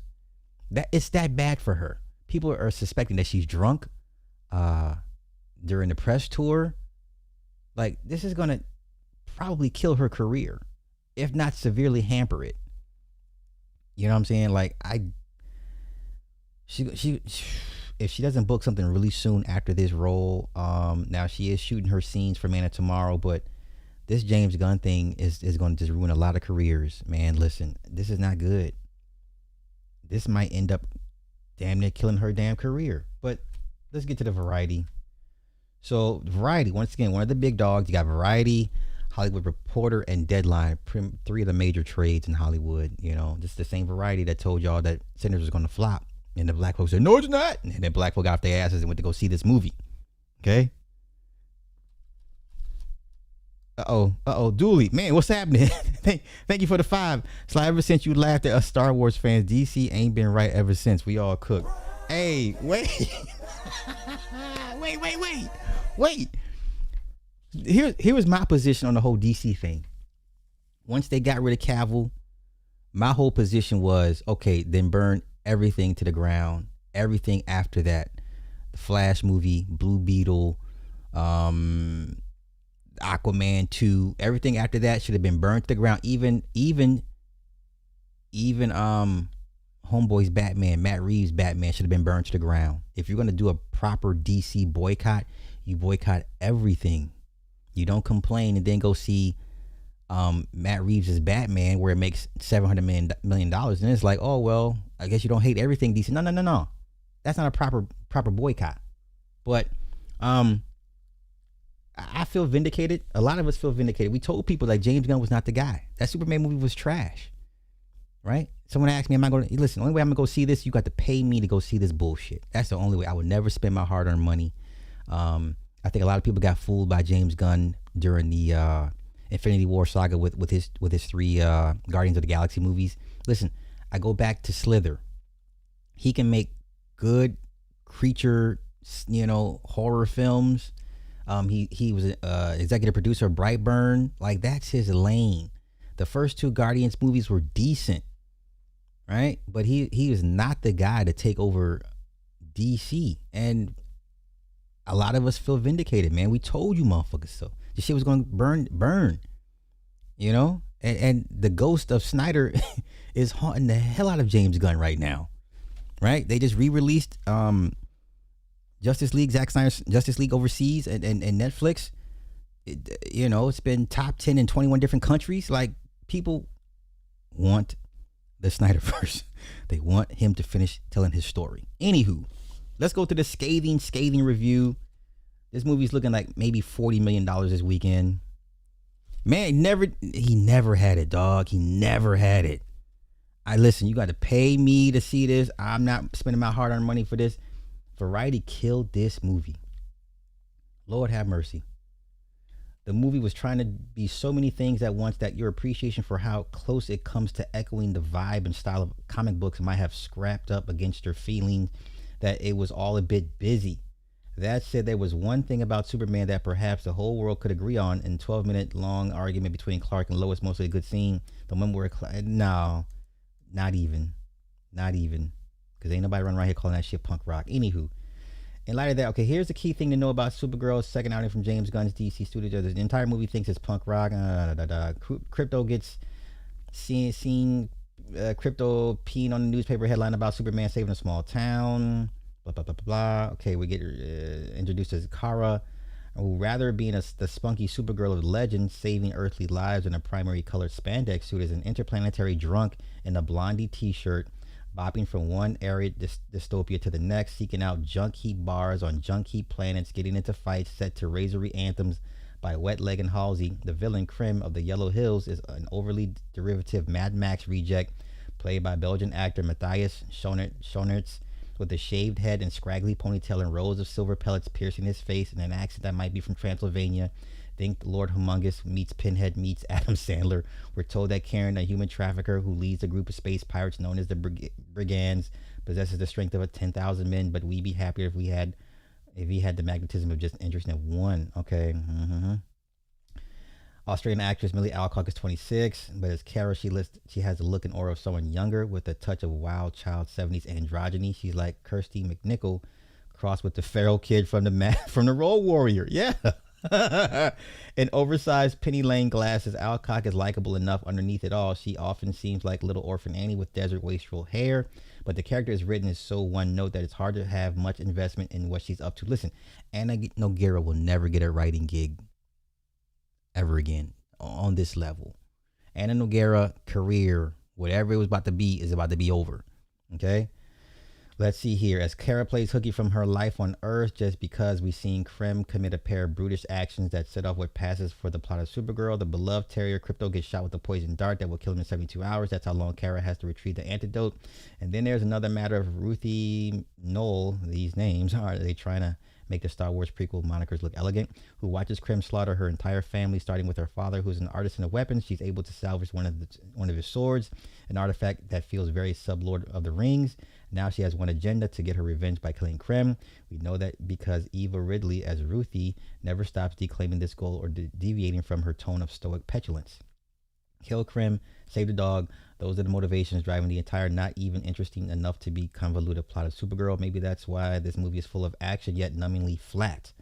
Kara has a backstory which turns out to be an overinflated CGI bummer. Superman's version of My Home turned into the apocalypse was at least short and sweet.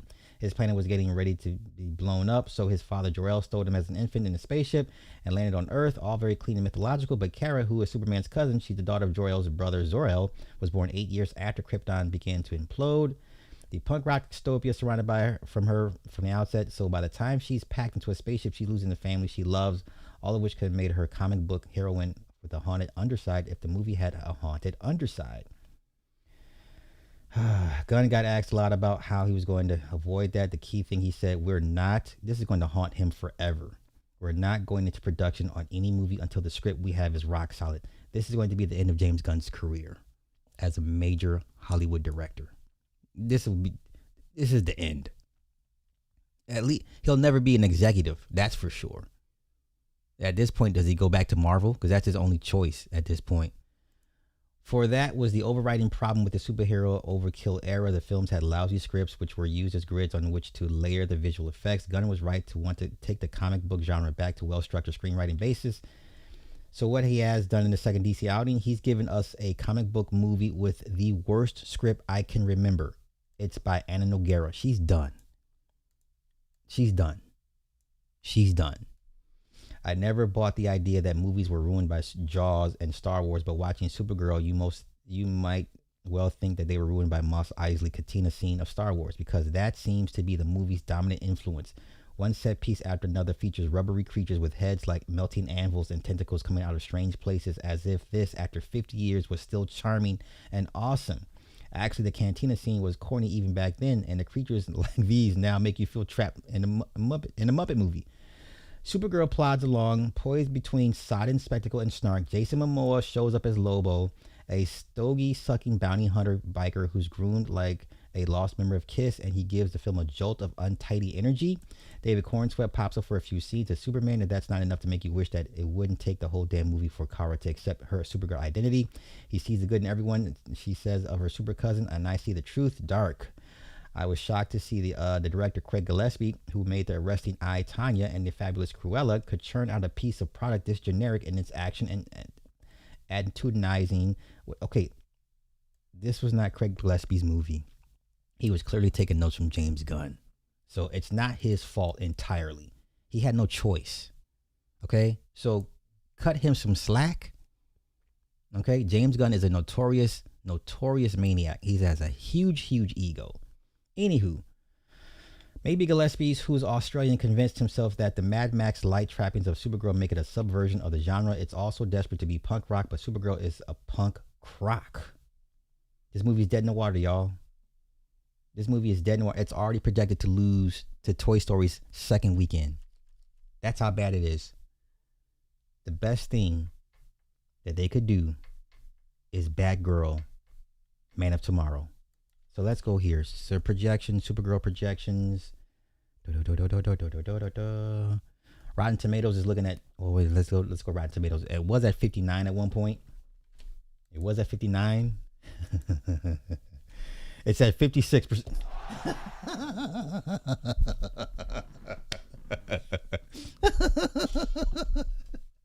Yes. Restore the Snyderverse. Yes. 56% on the Rotten Tomatoes, y'all. 56%. 56%. Okay? Once again, I will give Craig Gillespie some grace. It's not his fault entirely. He's taking notes from James Gunn. Where's my cat? She's still knocked out. Okay, cool. All right. Projections. Movie tracking. I think it's not going to hit $40 million. I don't even think it's going to hit $40 million. Where's it at right now? Whew. It's looking at between $40 to $50 million. That's being generous. So they're already saying it will not beat Toy Story for the number one spot. So Toy Story will beat Supergirl in its second weekend between $80 to $96 million. So this is going to severely hurt Millie Alcock's career. Anna Nogueira will not get a job again on this magnitude. James Gunn should forever be relegated to just offshoot obscure characters. He'll never be an executive again. And if you're one of these gun tards that still have hope for Man of Tomorrow, God bless you. But it's over. It's over. DCU is dead. It's dead. Matter of fact, let's go take a look at some of these shills. Let's go look at some of these crash outs, y'all. Angry Joe, epic crash out. He's been getting all types of unwanted attention, but he's been one of the loudest supporters. Mind you, this man gave you one of the most epic rants for Henry Cavill ever. For him to turn around to shill for Supergirl is disgusting work. Disgusting work. Disgusting work. Where is it at? Supergirl. Disgusting work. And now they're like, yo, his views ain't climbing. He's losing views. I mean, they're on his neck. They're on his neck. Let's do this. Angry Joe. There we go. He already knows what I want. On his neck.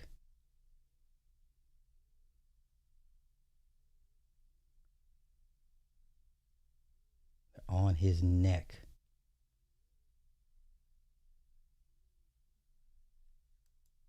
That's my fucking Superman. The studios must not like money. Now, mind you, this was a classic rant on when they fired Henry Cavill.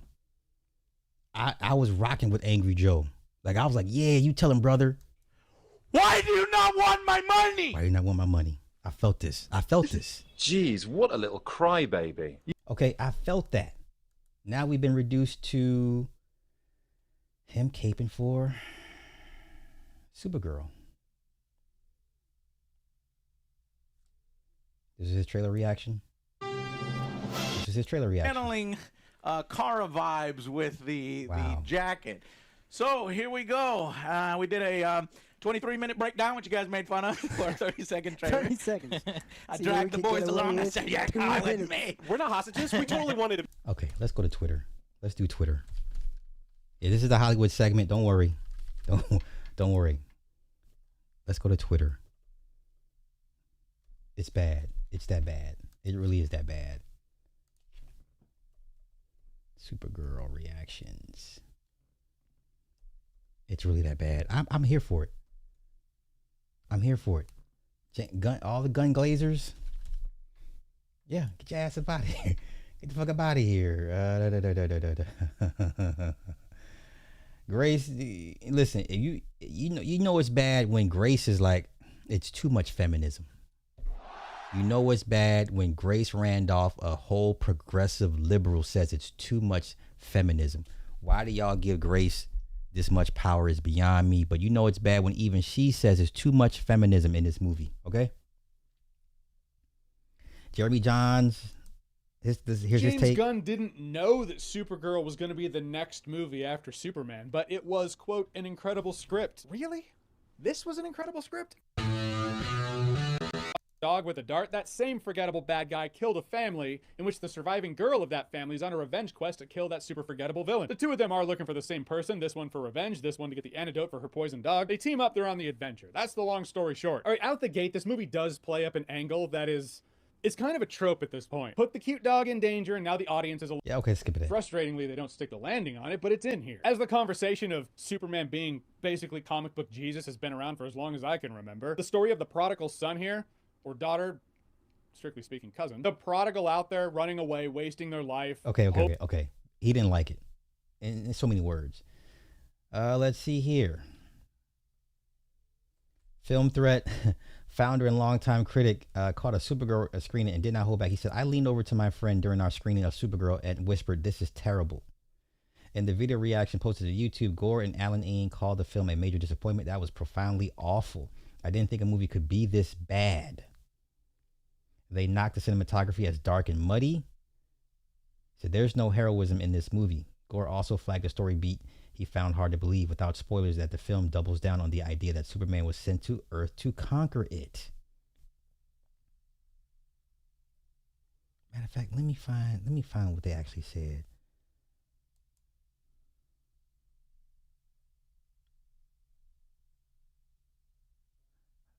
Look at it. Summer sucks. Supergirl's come. Oh, wow. Wow, wow, wow. Wow, wow, wow.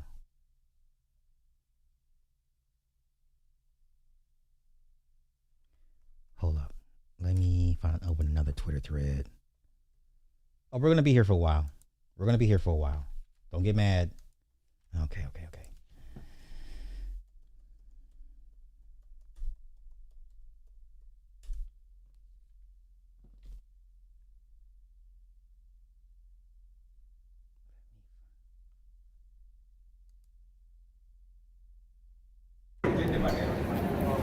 Pay attention how bad. We're here with our out of the theater reaction for Supergirl. We just saw it. Alan, give me your thoughts. Wow, that was profoundly awful. I didn't think the movie could be this bad. And it was Millie Alcock, miscast, 100% miscast. Supergirl. What do you think? Unfortunately, I do think she's miscast. You've seen every action scene. You've seen the dark look. They needed a fill light. Do you know what a fill light is? A fill light is what I have on me now, which is a light that fills my face. You can see me. The entire movie is dark, muddy. It's people are comparing it to Mad Max, Fury Road. It is in the sense that there are child brides that are stolen by people, and the villains are boring and cliche.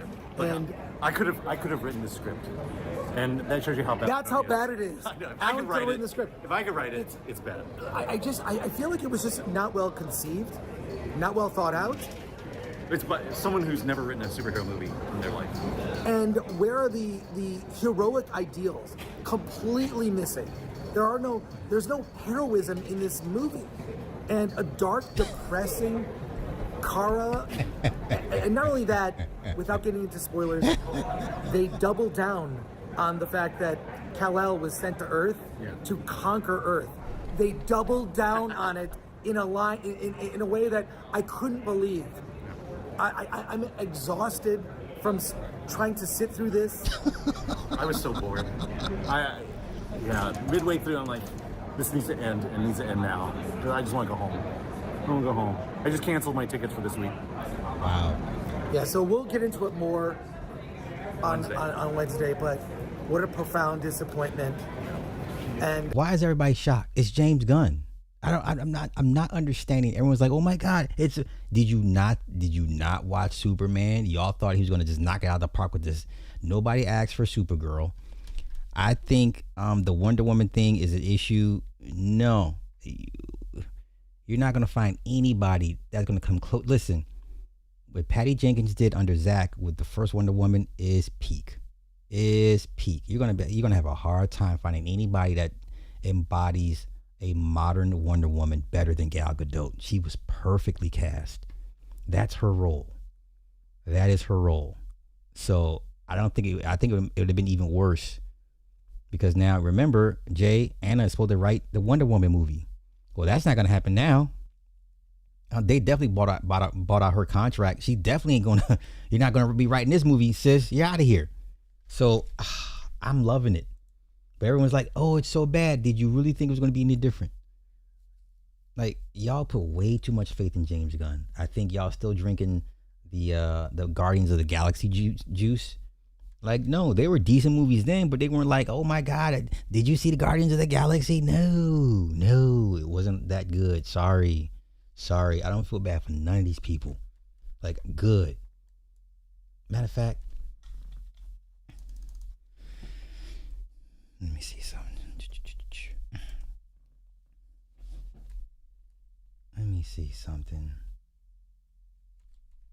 Look at Jody. Look at Jody. James Gunn just quit, bro. By the way, F. Snyder too.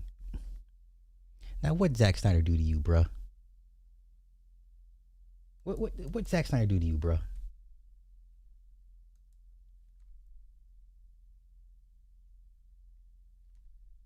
I'm a opinions better DC than fan, you, bro. I love the way you take them, bro. Whatever, bro. I'm And a I'm DC okay fan. with you taking I'm a them. DC fan, bro. Fuck that. Bro. I know you're a DC fan, but you know, one would say Keon's more of a DC fan than you, bro. He wants James Gunn to stay. That's hell no. If you want the head of the, Send his ass back to Marvel. I don't know, bro. I'm not really knowing, but I do know one thing. Reaganon dropped $20. History, not mine, not Jody's, not BG4's, but this is your Crunchyroll history that they say they are. Even when they put thongs on in public and twerk, they're really still sensitive on the inside. They're lying about. It wasn't the same guy that would even put my name in the damn thumbnail title during our little back and forth. Like, he was pro-gun. And I remember telling him, this ain't gonna work out the way you think. Oh my God. Now he's anti-gun. Now he's anti-gun. Okay. Now he's anti-gun. Okay. Okay, now he's anti-gun.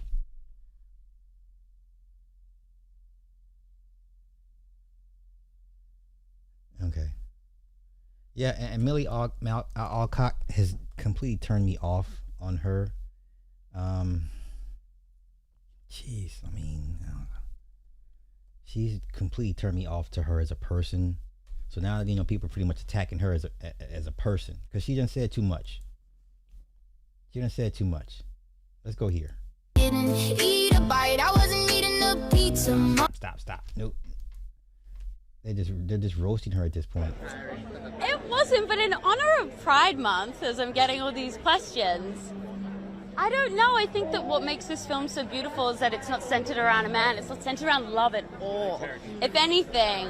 But we'll see. I don't know. It should probably go both ways.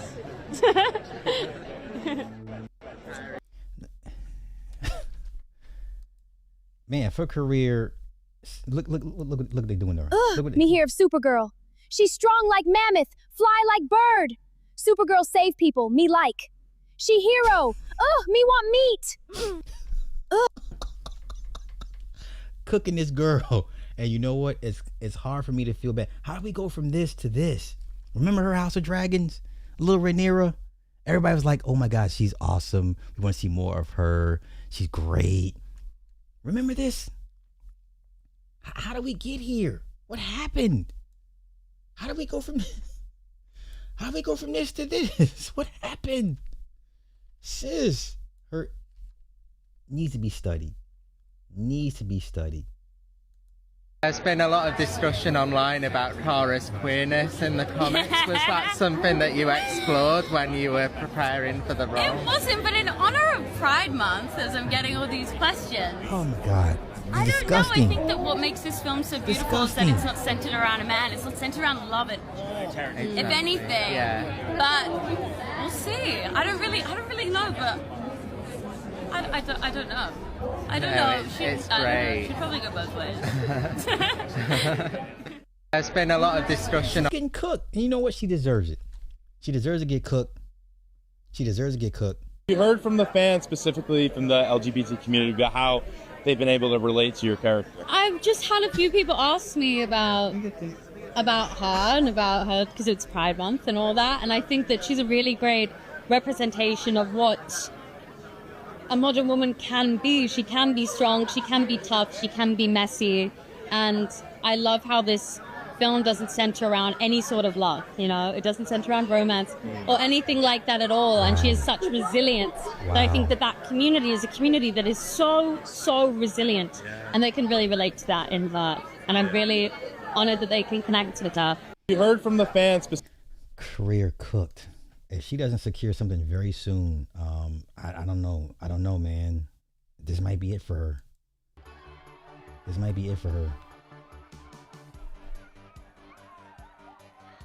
this might be it for her. I don't know. They on her neck. This is what they saying she looks like, man.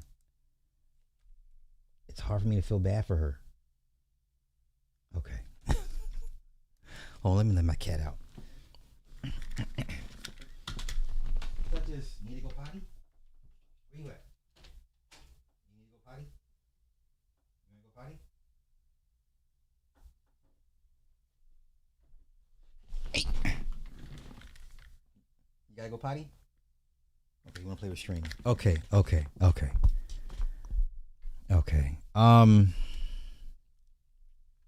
I'm here for it, man. I'm here for it. A lot of us said we told you so. Hey, listen, I stopped listening to John Campea a long time ago after he decided to put on a skirt for the first Superman. Him and Rob Burnett, I was like, I'm done with y'all. Matter of fact, let's go look at goofball John Campea. I haven't watched him in a minute. John Campea. Wait. Wait. Y'all, where's that clip of John Campea that I have? Let me find it. Hold up. Let me find that clip of John Campea that I had laying around just because. So let's go. Nope. Okay, let me move this over here. Okay, is it 2024? I got it. Don't worry. It's up in here somewhere.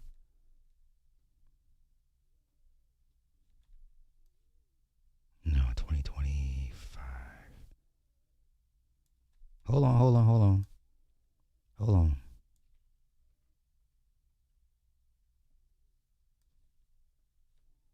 Okay, that's 2024. 2025.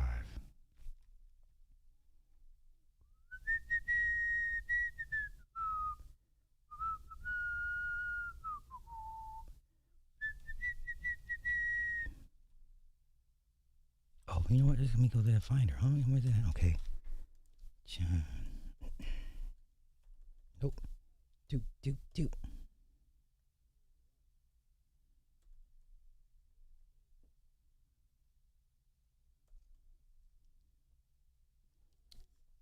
Damn it. It's in here somewhere. I knew the time was going to come. I was going to need that clip. You know what? Let's just go to. Let me go to Twitter. I know it's on Twitter somewhere. Hold up. Let's go back to Twitter. I'm gonna find it.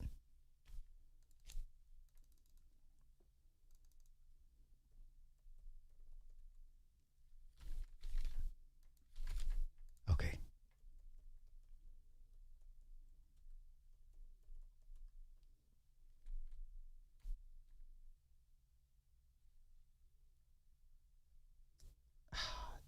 Okay, here we go.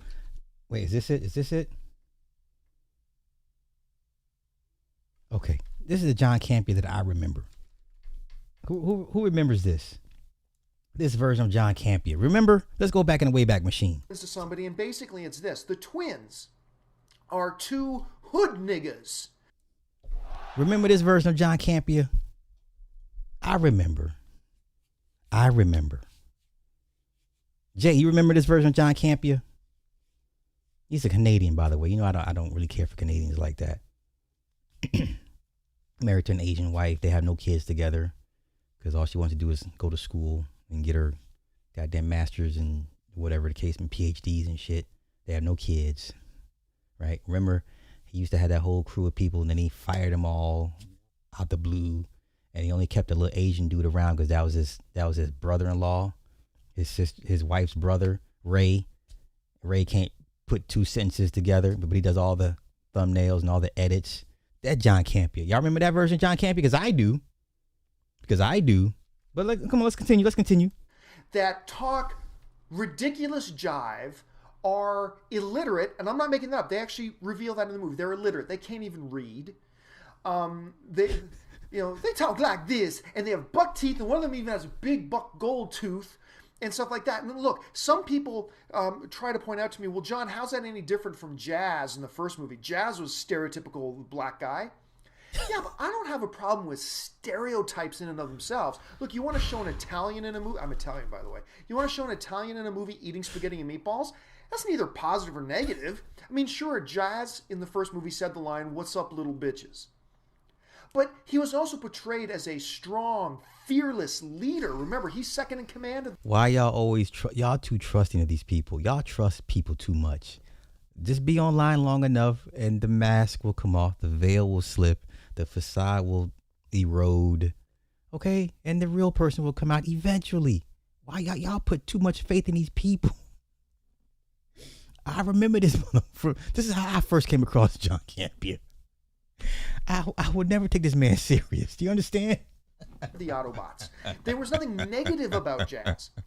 The twins, on the other hand, is everything negative. I mean, stupid, illiterate, jive. I mean, it takes a lot to offend me. It takes a lot to offend me. I was offended. Sir, how you offended? You ain't one of us. You ain't one of us. When y'all gonna learn, stop trusting these people, okay? Okay.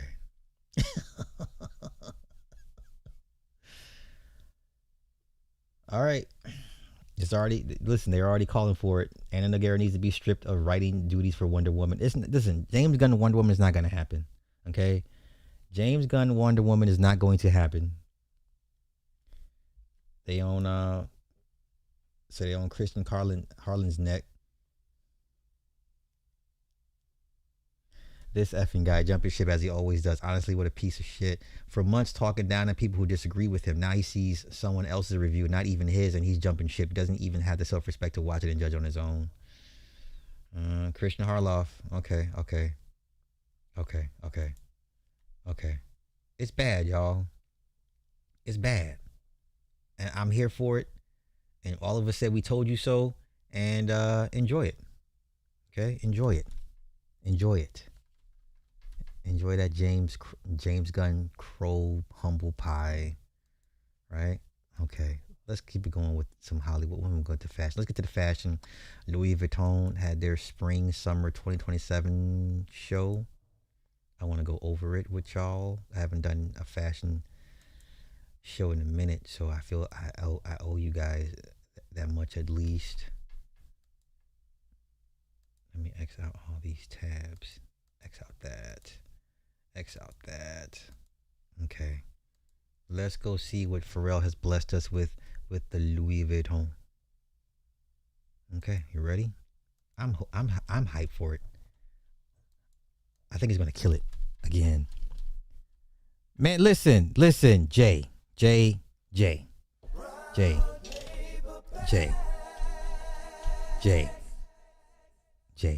you my brother. Okay, I consider you my brother. You have a beautiful family. I love what you're doing. Got your crew. Listen, James Gunn is out. Regardless, the best thing that can happen for Man of Tomorrow is to put it on the shelf. Give it the Batgirl treatment. Okay? Give it the Batgirl treatment. He's going to have 50 characters in Man of Tomorrow, and it's not going to mean a goddamn thing. Have you wondered why you haven't seen any pictures of Brainiac? Let me before I go here, let me show you how much he stole from Christopher McQuarrie. Let me go here real quick. Hold up. Now, this is what they had planned for Man of Steel 2. Okay? Hear me out. This is Christopher McQuarrie. Christopher McQuarrie did all the Tom Cruise Mission Impossible movies. I mean, they wanted him to do Man of Steel 2. Man of Steel 2 was gonna bring in Brainiac. Okay? And all of a sudden now, all the Snyder's plans got scrapped, and all of a sudden now James Gunn wants to introduce Brainiac. Okay? Christopher McQuarrie can do action like nobody's business. Like he was the perfect guy. So let's go to how he was going to set up Brainiac for Man of Steel 2. This was his idea, his vision that he had already planned for Man of Steel 2. Let's go. The first 5 minutes of my Superman movie, which was imagine you remember Pixar's Up? Sure. A sequence with no dialogue that covered that character's. Yeah. Okay. The first 5 minutes of the movie was was a setup after which you knew exactly what made Superman tick, and exactly what Superman was most afraid of, and why Superman made the choices that he made. And it would have been epic. It would have been epic. In 5 minutes, the scale of the movie would have been absolutely extraordinary. I don't think y'all understand what we were robbed of. Okay? Christopher motherfucking McQuarrie, right? They were gonna bring in Brainiac for Man of Steel 2. Okay? So now, ask yourself, why have you not seen a teaser image of James Gunn's Brainiac? He gave you the teaser for Lex. Whether it's comic accurate is debatable. It looks like Buzz Lightyear with whatever. Fine, whatever. Why have you not seen a Brainiac teaser? I would hope somebody has the balls to say, you know what, let's put this thing on ice, never to be seen again. This is why he went so quick into production for Man of Tomorrow. Nobody wants this shit. Nobody. Even the gun glazers are jumping ship. Nobody wants this. Anywho, let's get on with the Louis Vuitton show. Let me get my music set.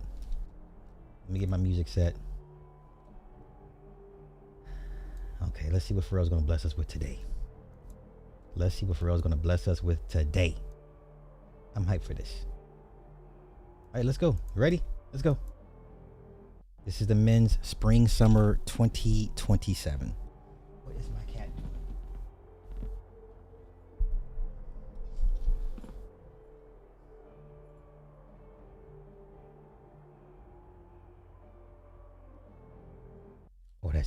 Wait. Let me slow it down.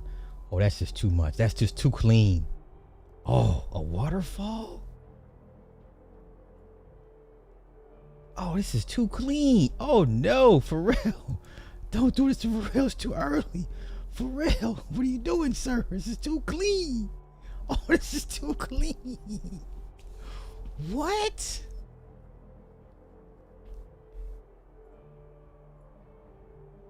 Okay, if I did a super chat fund for a Louis bag, would y'all be mad? Is that Wemby? I'm looking at people on the sideline. This is on a beach. This is beautiful. Listen, okay. Can I have I want to do a super chat fund to purchase me a Louis bag, y'all. Please. Can I? That is Wemby. Yeah, that's Wemby on the right side. There he is right there. That's Wemby. Oh man, listen. Okay, wait. Let me stop. Is that too much? Can I do a fundraiser to give me a Louis bag, please? Like, for real. Like, I'm serious. Like, it'd be a nice little birthday gift for me. Please, thank you. Let's go. This is insane.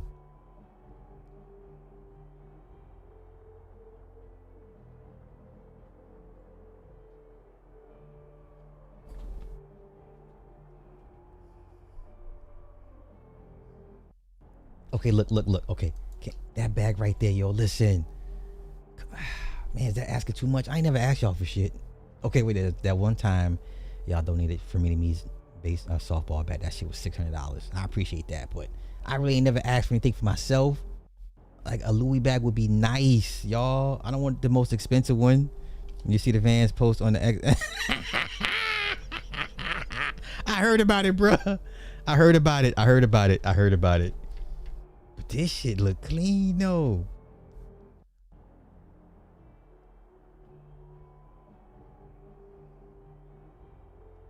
Y'all, here come the luggage. Here come the luggage.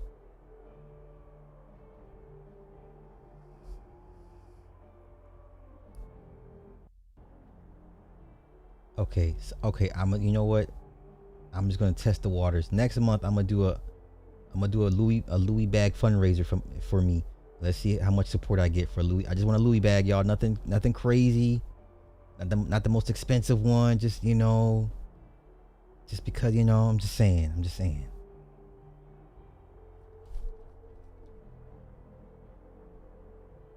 Canal Street. It's on my canal street. What's up? Come here. Come here.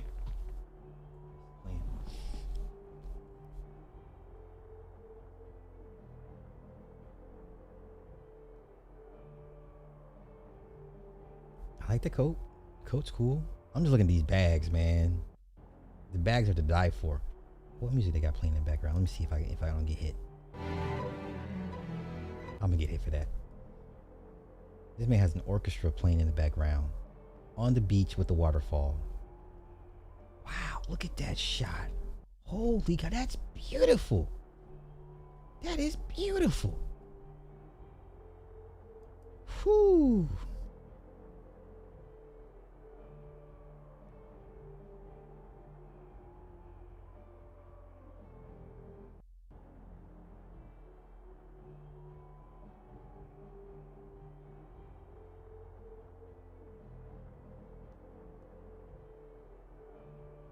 Wow.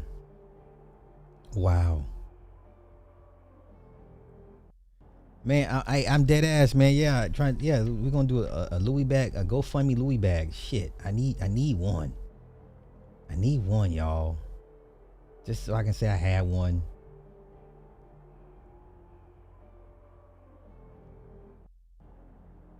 Okay, I like his outfit. The outfit's clean. Bag too small. Bag too small.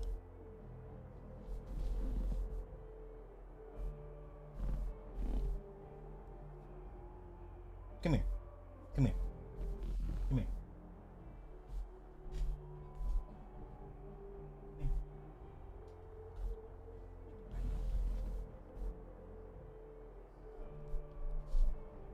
You wanna say hi? Say hi.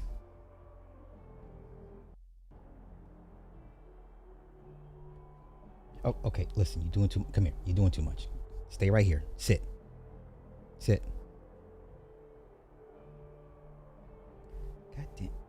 Duchess, sit right here.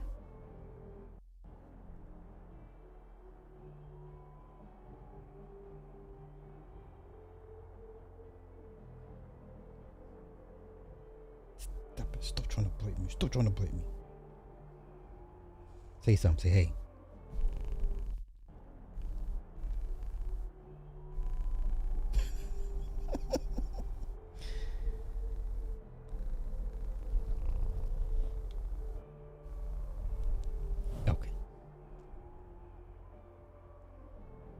What is that a rain jacket? That's kind of clean. Okay. That's kind of clean. That's kind of clean.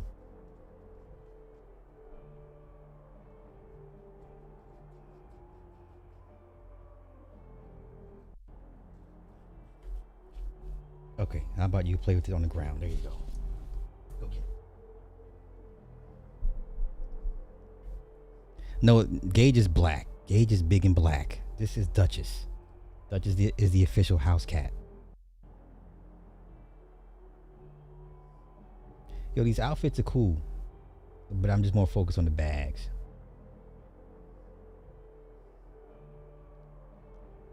That's a good looking luggage piece. That looks good.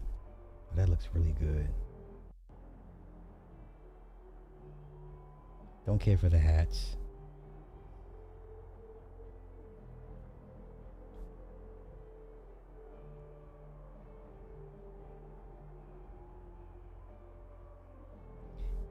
This has got to be like the best background for a runway.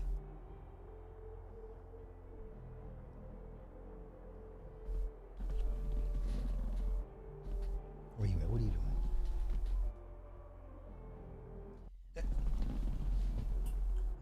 Leave those cords alone. Stop it. Get off the court.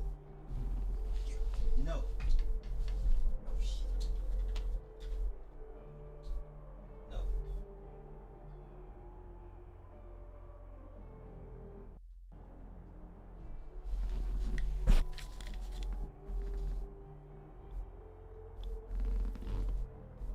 Y'all, she in that stage where she's practicing her hunting. So everything's prey to her. Okay. Okay, I like that bag.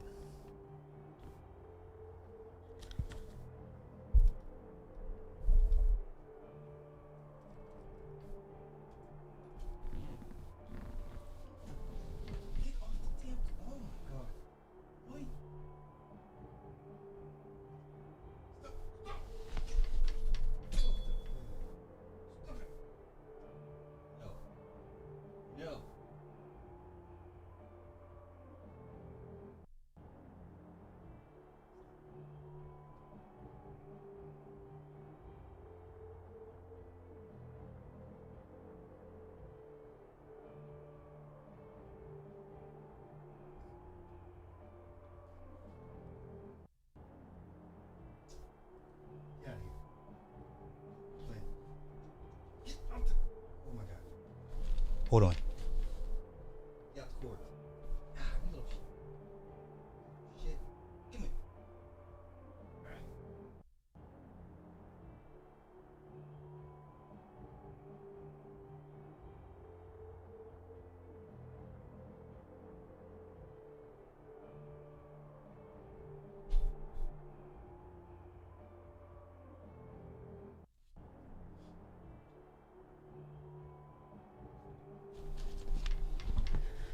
All right. Okay, I like that. I like the color. I like the color. Is that leather? Not a fan of the boots, but I get it. What the? Hold on, y'all. Come here. Come here.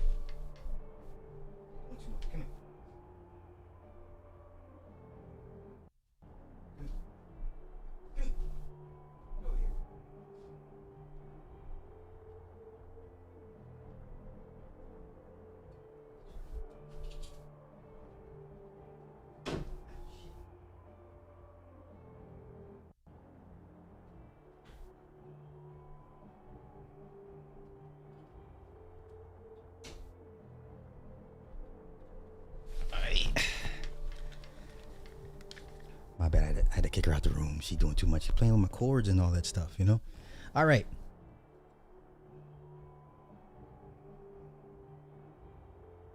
I don't care for jean shorts. I haven't worn jean shorts since the 90s.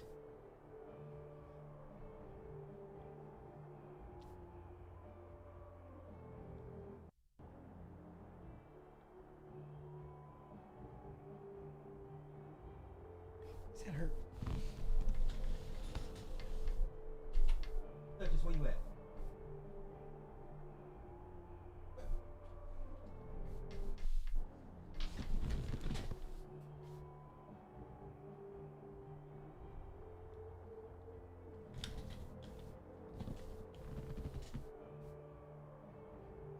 Find something else to play with.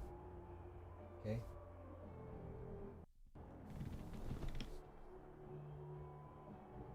Go play with that cat tower that I built. Oh, Lord. Lord, child. These little cat children's. Okay.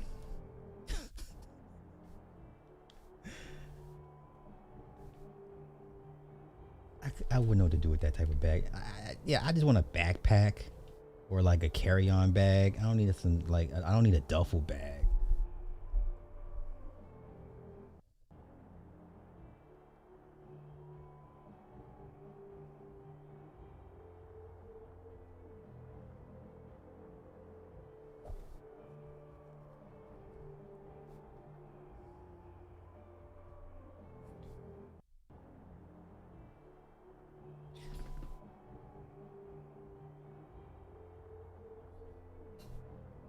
Yeah, she definitely in the learn how to hunt phase.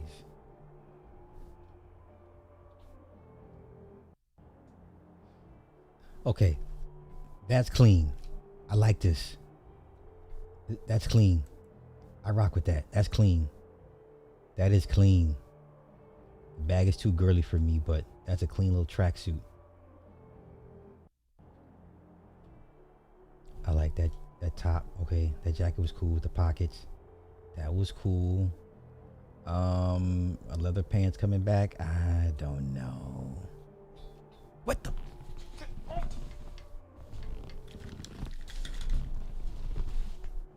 here. Get out the court. Get out the court.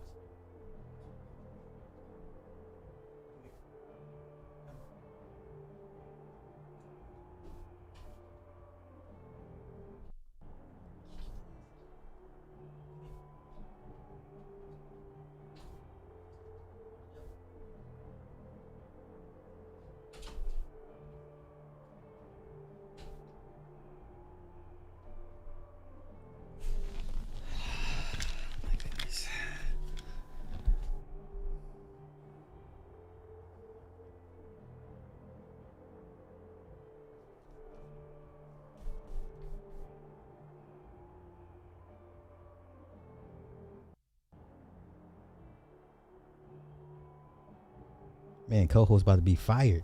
Shit. We got the bike.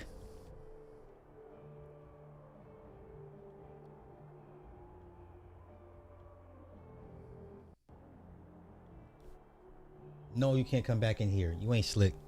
You're over there meowing. Like, no, I'm not letting your ass back in here.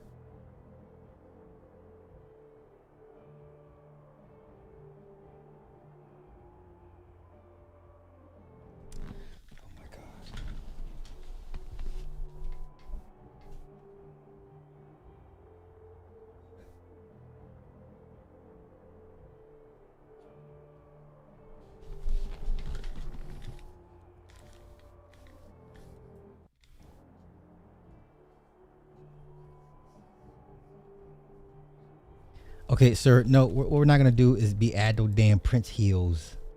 Listen, no. Get off the cord. Get off the cord. No.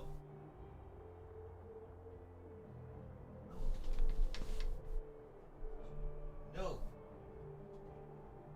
Stop. Get off the cord.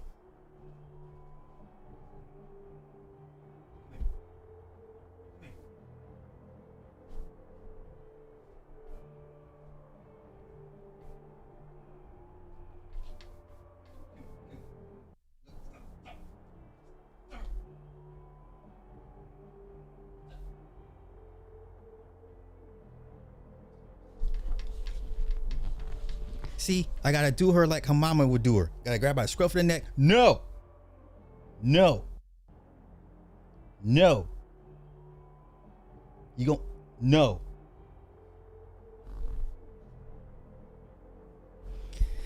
Oh my God. Okay, this is beautiful. This is beautiful. God, right. This is beautiful.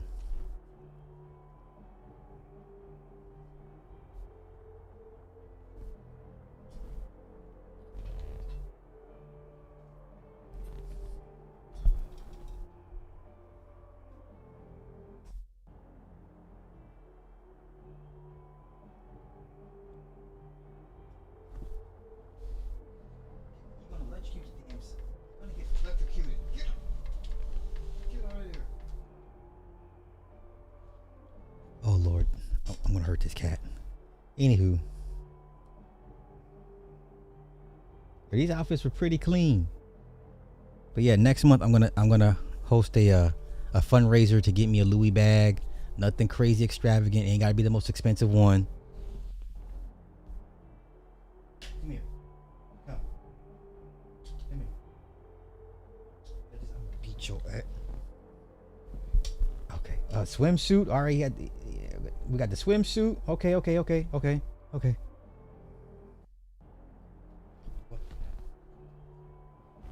Hold on, y'all.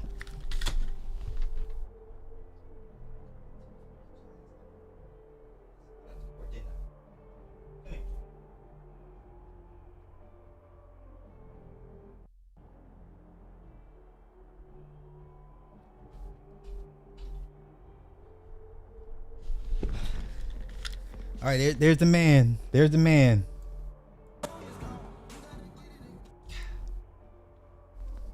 There's the man. Killing it. Killing it. Killing it.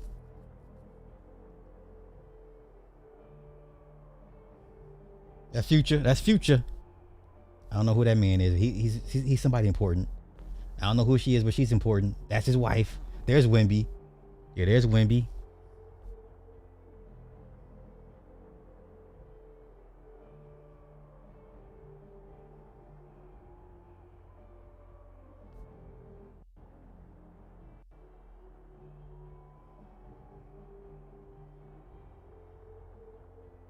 That's what's up.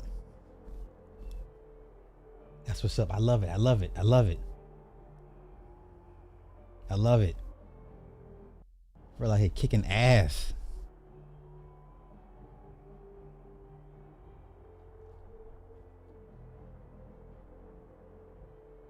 Man. Best background ever. That shit is insane. Insane.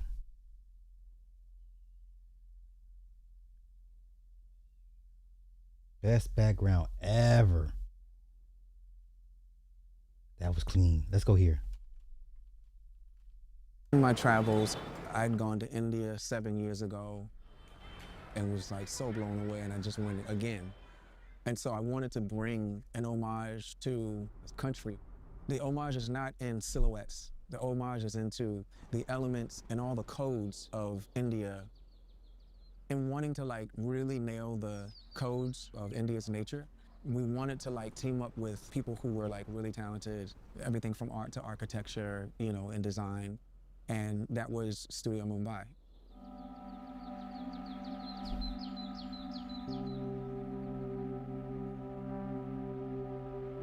Do you know the meaning of palimpsest? Palimpsest is like when you make a drawing or you write a piece of music and then you rewrite over it. And so every time you rewrite, the original in some way is modified, but it still remains. And then it has a different expression. So for me, this whole thing has been kind of a palimpsest. And I think at the onset, Pharrell, he wanted to make a space that was engraved on the hemisphere of the earth. Wow. The premise of this entire enterprise is to establish the snakes and ladders game. It originated back in India in the 10th, 11th century, and it was done as a way to communicate ascension. Okay, pay attention, we That's getting the whole deep. nature of the game is to ascend from ground to up. Okay, we all know the caduceus in the medical field, the caduceus rising up. Okay, Kundalini energy. Oh, we're getting deep with it. Okay, come on, come on. It's more a kind of a map, a cosmic map. And through Pharrell being the protagonist in the early centuries, most games were actually inscribed in the floor. The set design was also inspiring me and inspiring the team, garment-wise. It was an obvious marriage of them two and also the brand with Studio Mumbai. I think that the Louis Vuitton craftsmanship, from the trunk, the bags, how we look at details on ready-to-wear as well. Tough. It's how Be Joy works in a very different way, but with the same intention.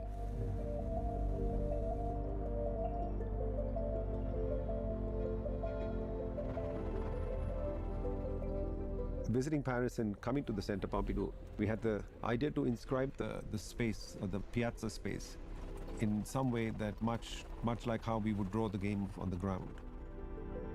When you make a space, the first thing you do is draw these lines with chalk. And that's been my practice. The fact How come you travel guys don't go to, you know, never mind. that everyone and anyone can participate in this action. I thought that was a good way to make the entire... Okay. Who's had a better pivot to fashion, Pharrell or Kanye? Who's had a better pivot from music to fashion, Pharrell or Kanye? Matter of fact, let's do a poll. Let's do a poll. Yes, you will pay $100 for GTA. Quit lying to yourselves. Let me do the new poll.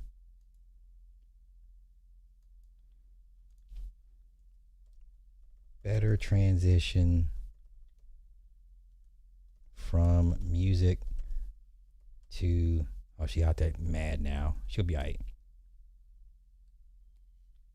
Get in here. All right, come on. You gonna act right? You better act right. I'm not playing. Yeah, lay there. Okay. Better transition from music to fashion. Pharrell.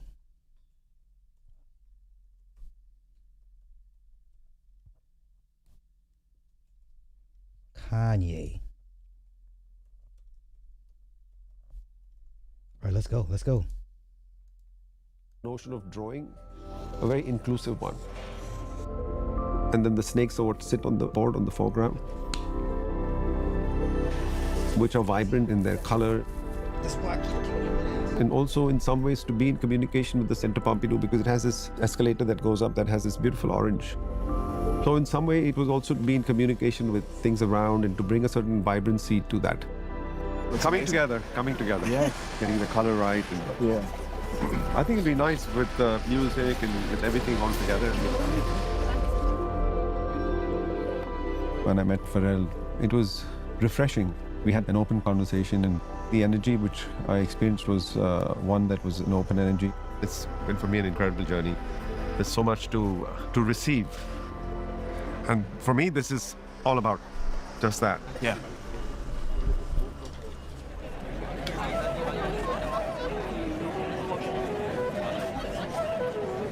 Ooh, them bags clean. Can I get one?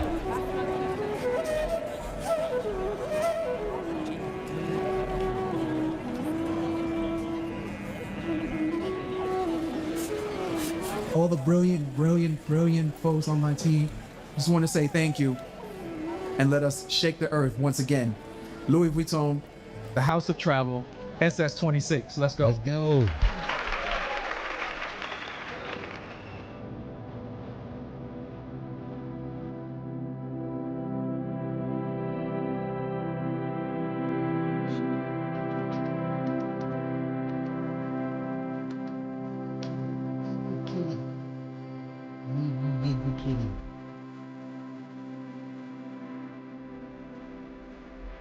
Bijoy is, it's interesting, his name is Bijoy, but it has been such a pleasure to work with him.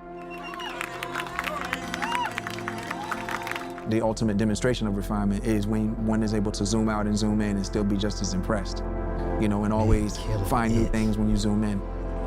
And a lot of his work is that way.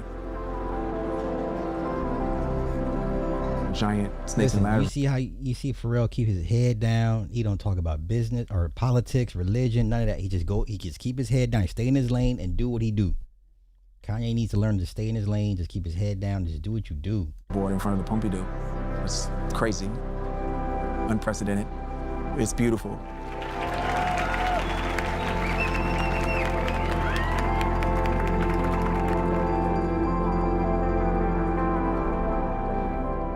That was awesome. I'm gonna say Pharrell because he knows how to keep his head down and get the business done. I'm gonna say Pharrell. I'm gonna say Pharrell. Easy to oh here you go. Pharrell had BBC ice cream before. Yeah, true.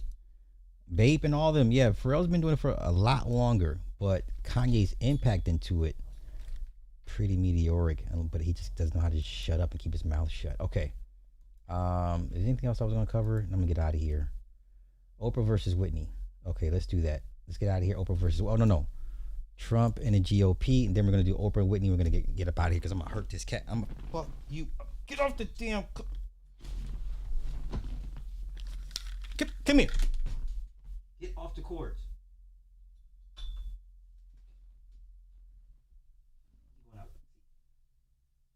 Stop. You going outside? Nope.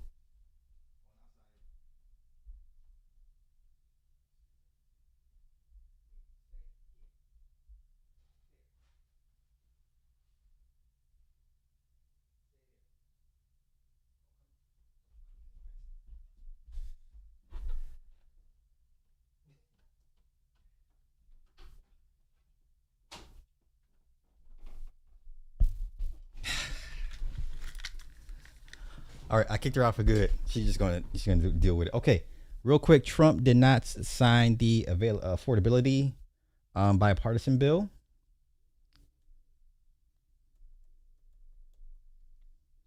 Yeah, Trump's gonna be a lame duck president for the next 18 months. Postpones bill signing. All right.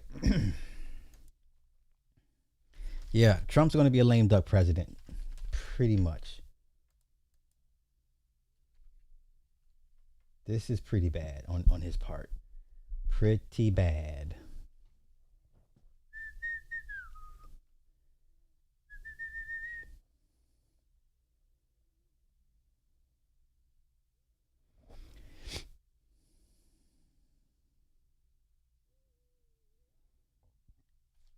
Sir, that's a whole different issue. That's nothing to do with us. We're just talking fashion, music, the transition from music to fashion. This morning, President Trump abruptly canceling the signing of a major piece of legislation that seeks to tackle the housing affordability crisis in what marked a significant bipartisan breakthrough. In a Truth Social post, the president writing, quote, "Today's housing news conference and signing is hereby canceled until such time as we pass the desperately needed Save America Act, which I consider to be a national emergency." Wow. A reminder, that is the sweeping election reform bill that is stalled in the Senate that would require proof of citizenship to vote and overhaul elections. NBC News senior national politics reporter Jonathan Allen joining us now from the White House. Jonathan, first, let's get to the mechanics here. At a time the Republican Party was hoping to take a victory lap on combating cost of living, the crisis that's going on, paving the way for more housing inventory, can the president then just decide to let this bill passed by both chambers of Congress just sit on his desk? Yes, absolutely, Sam. He can just let it pass. If they don't adjourn and he doesn't sign it, it becomes law without his signature. It is possible that he could veto it, but Speaker Johnson saying he thinks that the president may still sign this within the 10-day window. It's a bill that he supported. It's a bill that 85 senators supported. It's a bill that more than 300 House members supported. And it's something that they can all go campaign on, bipartisan go campaign on, as trying to address at least one piece of the affordability problem in this country. You know, Jonathan, the president has called on Republican leadership to kill the filibuster to pass this elections bill. Do you have a sense, is there an appetite to do that?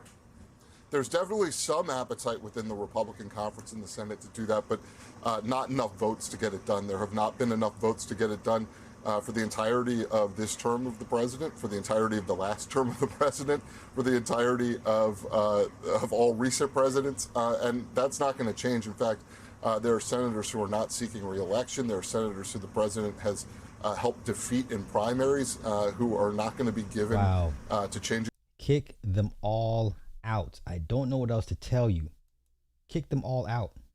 President Trump visiting Capitol Hill to meet with Senate Republicans just hours after canceling a signing ceremony for newly passed housing affordability legislation. It comes as tensions between the president and some members of his own party mount. Natalie Brand with more on today's developments at the White House. The stage was set for a presidential news conference and Capitol Hill's signing of a housing affordability bill that Congress passed with overwhelming bipartisan support. The yeas are 358, the nays are 32. The program changed with a social media post from the president canceling the event until lawmakers take action on his elections-related Save America Act. The bipartisan housing bill. At the end of the day, this man wants a federal registry, and he wants the government to be able to tell the states who can and can't vote. That can never happen. That will never happen. But let's continue. Was an accomplishment that the American people want, are proud of, and need. Trump runs away from it. He's not going to sign it. He's petulant. He's angry. And he looks ridiculous. He's laser focused on Save America Act. House Speaker Mike Johnson says he believes President Trump will sign the housing bill within 10 days, but wants action on the elections legislation, despite it stalling in the Senate. The president huddled with Senate Republicans on Capitol Hill, pushing them to act on his plans. I think we had a really great meeting, and we're very proud of the party.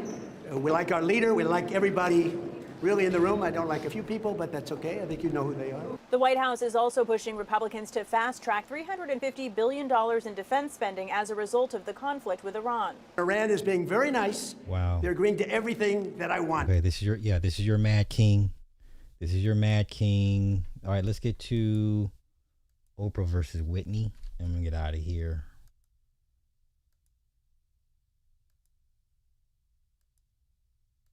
What is this? All right, let's take it back to Twitter. Let's take it back to Twitter, y'all. Okay, what is it? Okay, I don't care about that. I don't care about that either. Okay, let's go back to Twitter. Okay, Twitter.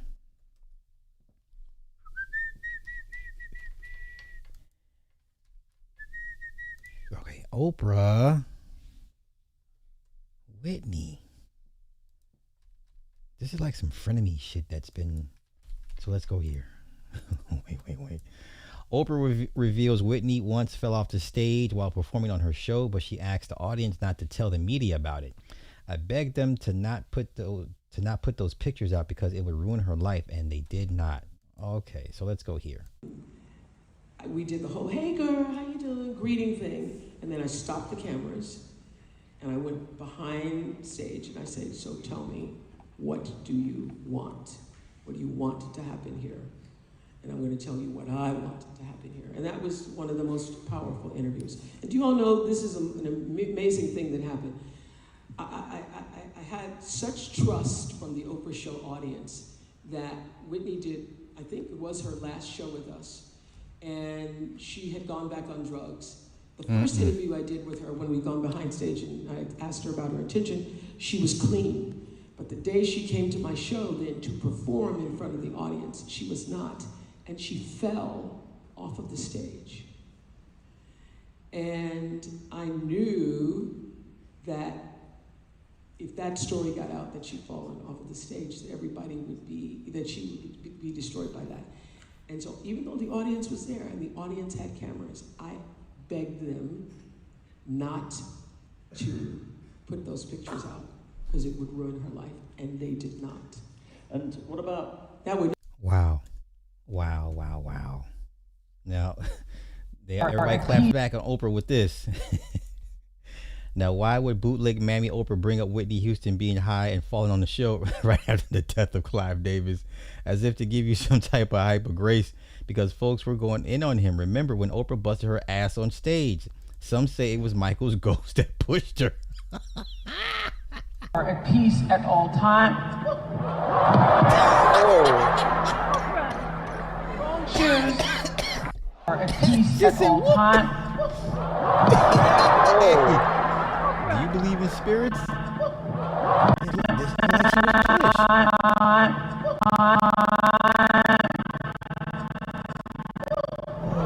know what? Either she looked like she was pushed or she was tripped. That's crazy. It looks like she was pushed or tripped. Let's run it back. Okay, she's walking. Okay, so there's a misstep there. So it looks like the second leg got caught up. And then it looks like she was pushed, maybe. And then it was all downhill from there. Oh, wow. Somebody said, get her MJ. Shit.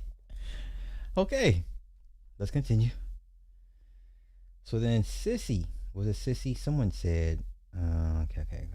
This is back in 2009, fell on the stage. They're doing the AI. Let's go here. She was so freaking mean to me. I was in shock. Do you take responsibility for the situation that you're in right now? 100%. 100%. 100%. I couldn't believe it because I loved her so much. I admired her and looked up to her. And she pretty much reprimanded me. I read that you were upset about stories that your overspending caused this. She says to me, I hear you have Gucci flatware. I'm Oprah Winfrey and I don't have Gucci flatware. First of all, I didn't know Gucci made silverware. You ain't got Gucci flatware because you didn't want to buy it. It's not because you couldn't afford it. What do you mean? And immediately, she made me feel this big. This big. That moment completely changed my career. It made people look down on me. So were you spending, okay, that's the key there, Tony. Okay. Are you spending money when there's no money coming in? I was spending money on touring. Touring is very expensive. Like, you know this, Oprah. You're here in the studio. You have to pay for these lights. You have to, you have to pay for every single thing. I need to go home soon. And they'll come and auction the home and everything. Auction your home? So where are you going to stay? Well, I can always stay with Mom. Always go home.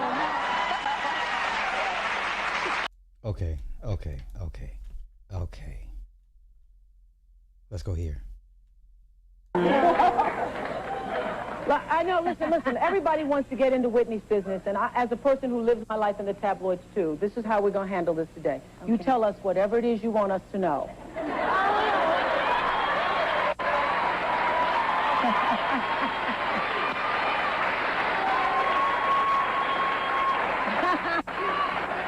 Well, let's put it like this. We're here to talk about exhale. My life is none of your business.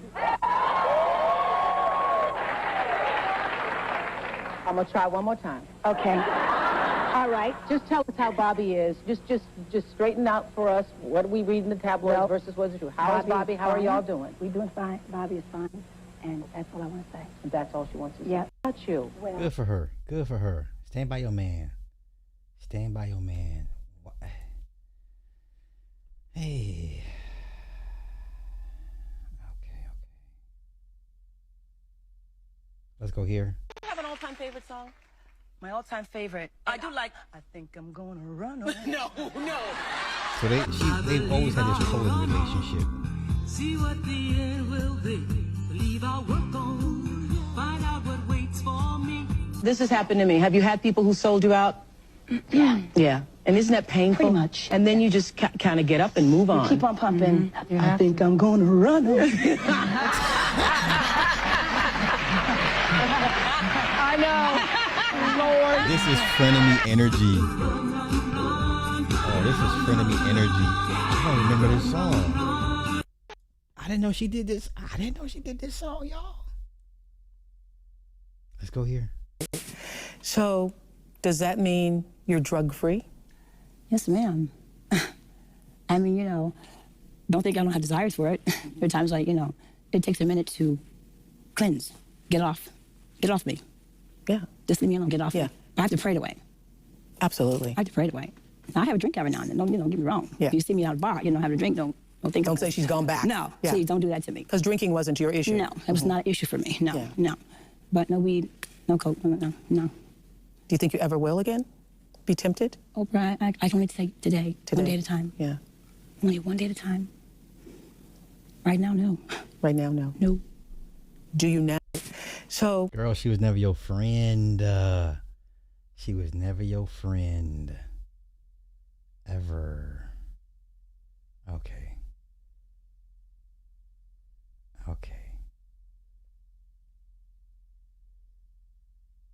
This is the infamous note before she passed. She gave to Brandy. Why would she trust Brandy?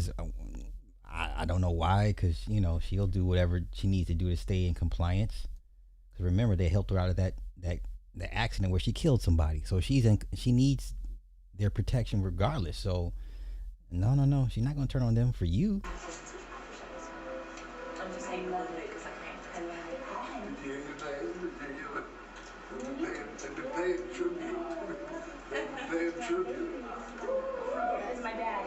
All right. I'll see you later. I'll see you later. Yeah, Brandy's like, ooh, don't put me in the middle of this. Come see her. Come say hi to Brandy's Whitney's already on one. Brandy's looking like, please don't put me in this. Please don't involve me in this. Come say hi to John. Wow. Yeah, she was on one. Jeez, that's bad. Okay.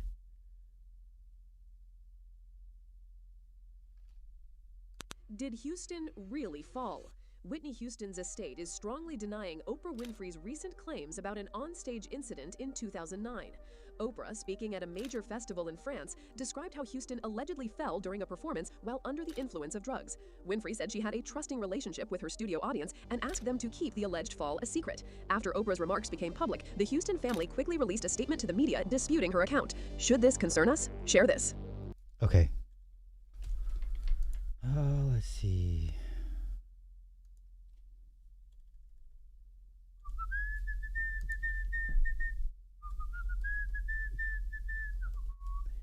Family statement.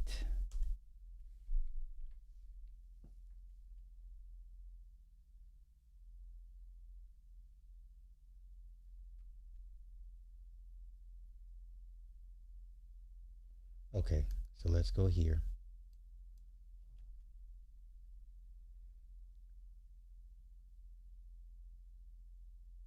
Oh my God.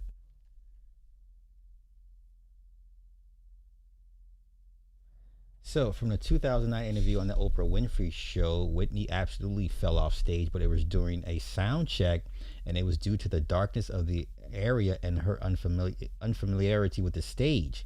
She was not absolutely high, or she was absolutely not high. Okay, so that's what the family said.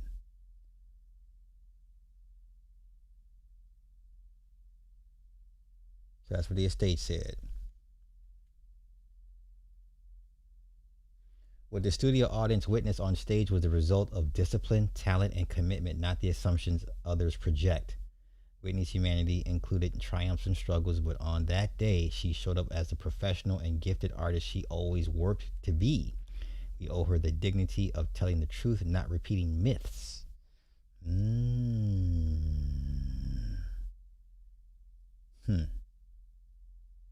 Okay. All right, there it is. Frenemies, Oprah and Whitney Houston. Cheesy Pete's. We're friends like this. All right, I've hit my limit 3 hours. Jeez. Hit my limit 3 hours.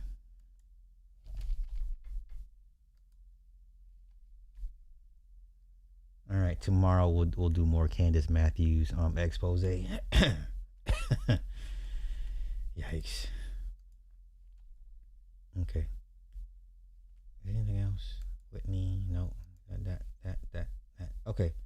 I'm out of here. Thank y'all for coming through. Thank everybody that sat here for the last some odd hours, and yeah. So once again, I'm not gonna go see Supergirl. Someone's gonna have to pay me. God bless you if you do, but I'm not spending my money on that shit. So with that being said, y'all enjoy the rest of y'all's night, and we'll do tomorrow is my first softball game. I'm so nervous. So tomorrow night, so I'll do something in the morning, a quick stream in the morning, and then I'll come back after my game tomorrow night and tell y'all how the team did. So with that being said,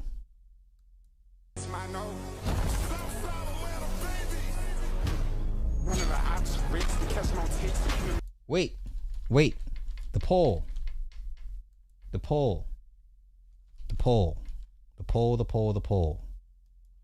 Hold up, what do we got? 71% of you guys say better transition from music to fashion was Pharrell, and I agree. Pharrell had the better transition, for sure. Okay, now y'all can get up out of here. Okay, now it's peace out. Wait. Okay, now it's peace out. Peace. Oh, wait, it's not playing. Okay, hold on. Okay, now it's peace out. Peace. Uh-oh. What the hell? Okay, wait. Now I can piece it out. Oh, I do it. Oh, damn it. All right, another piece out. Let's go here.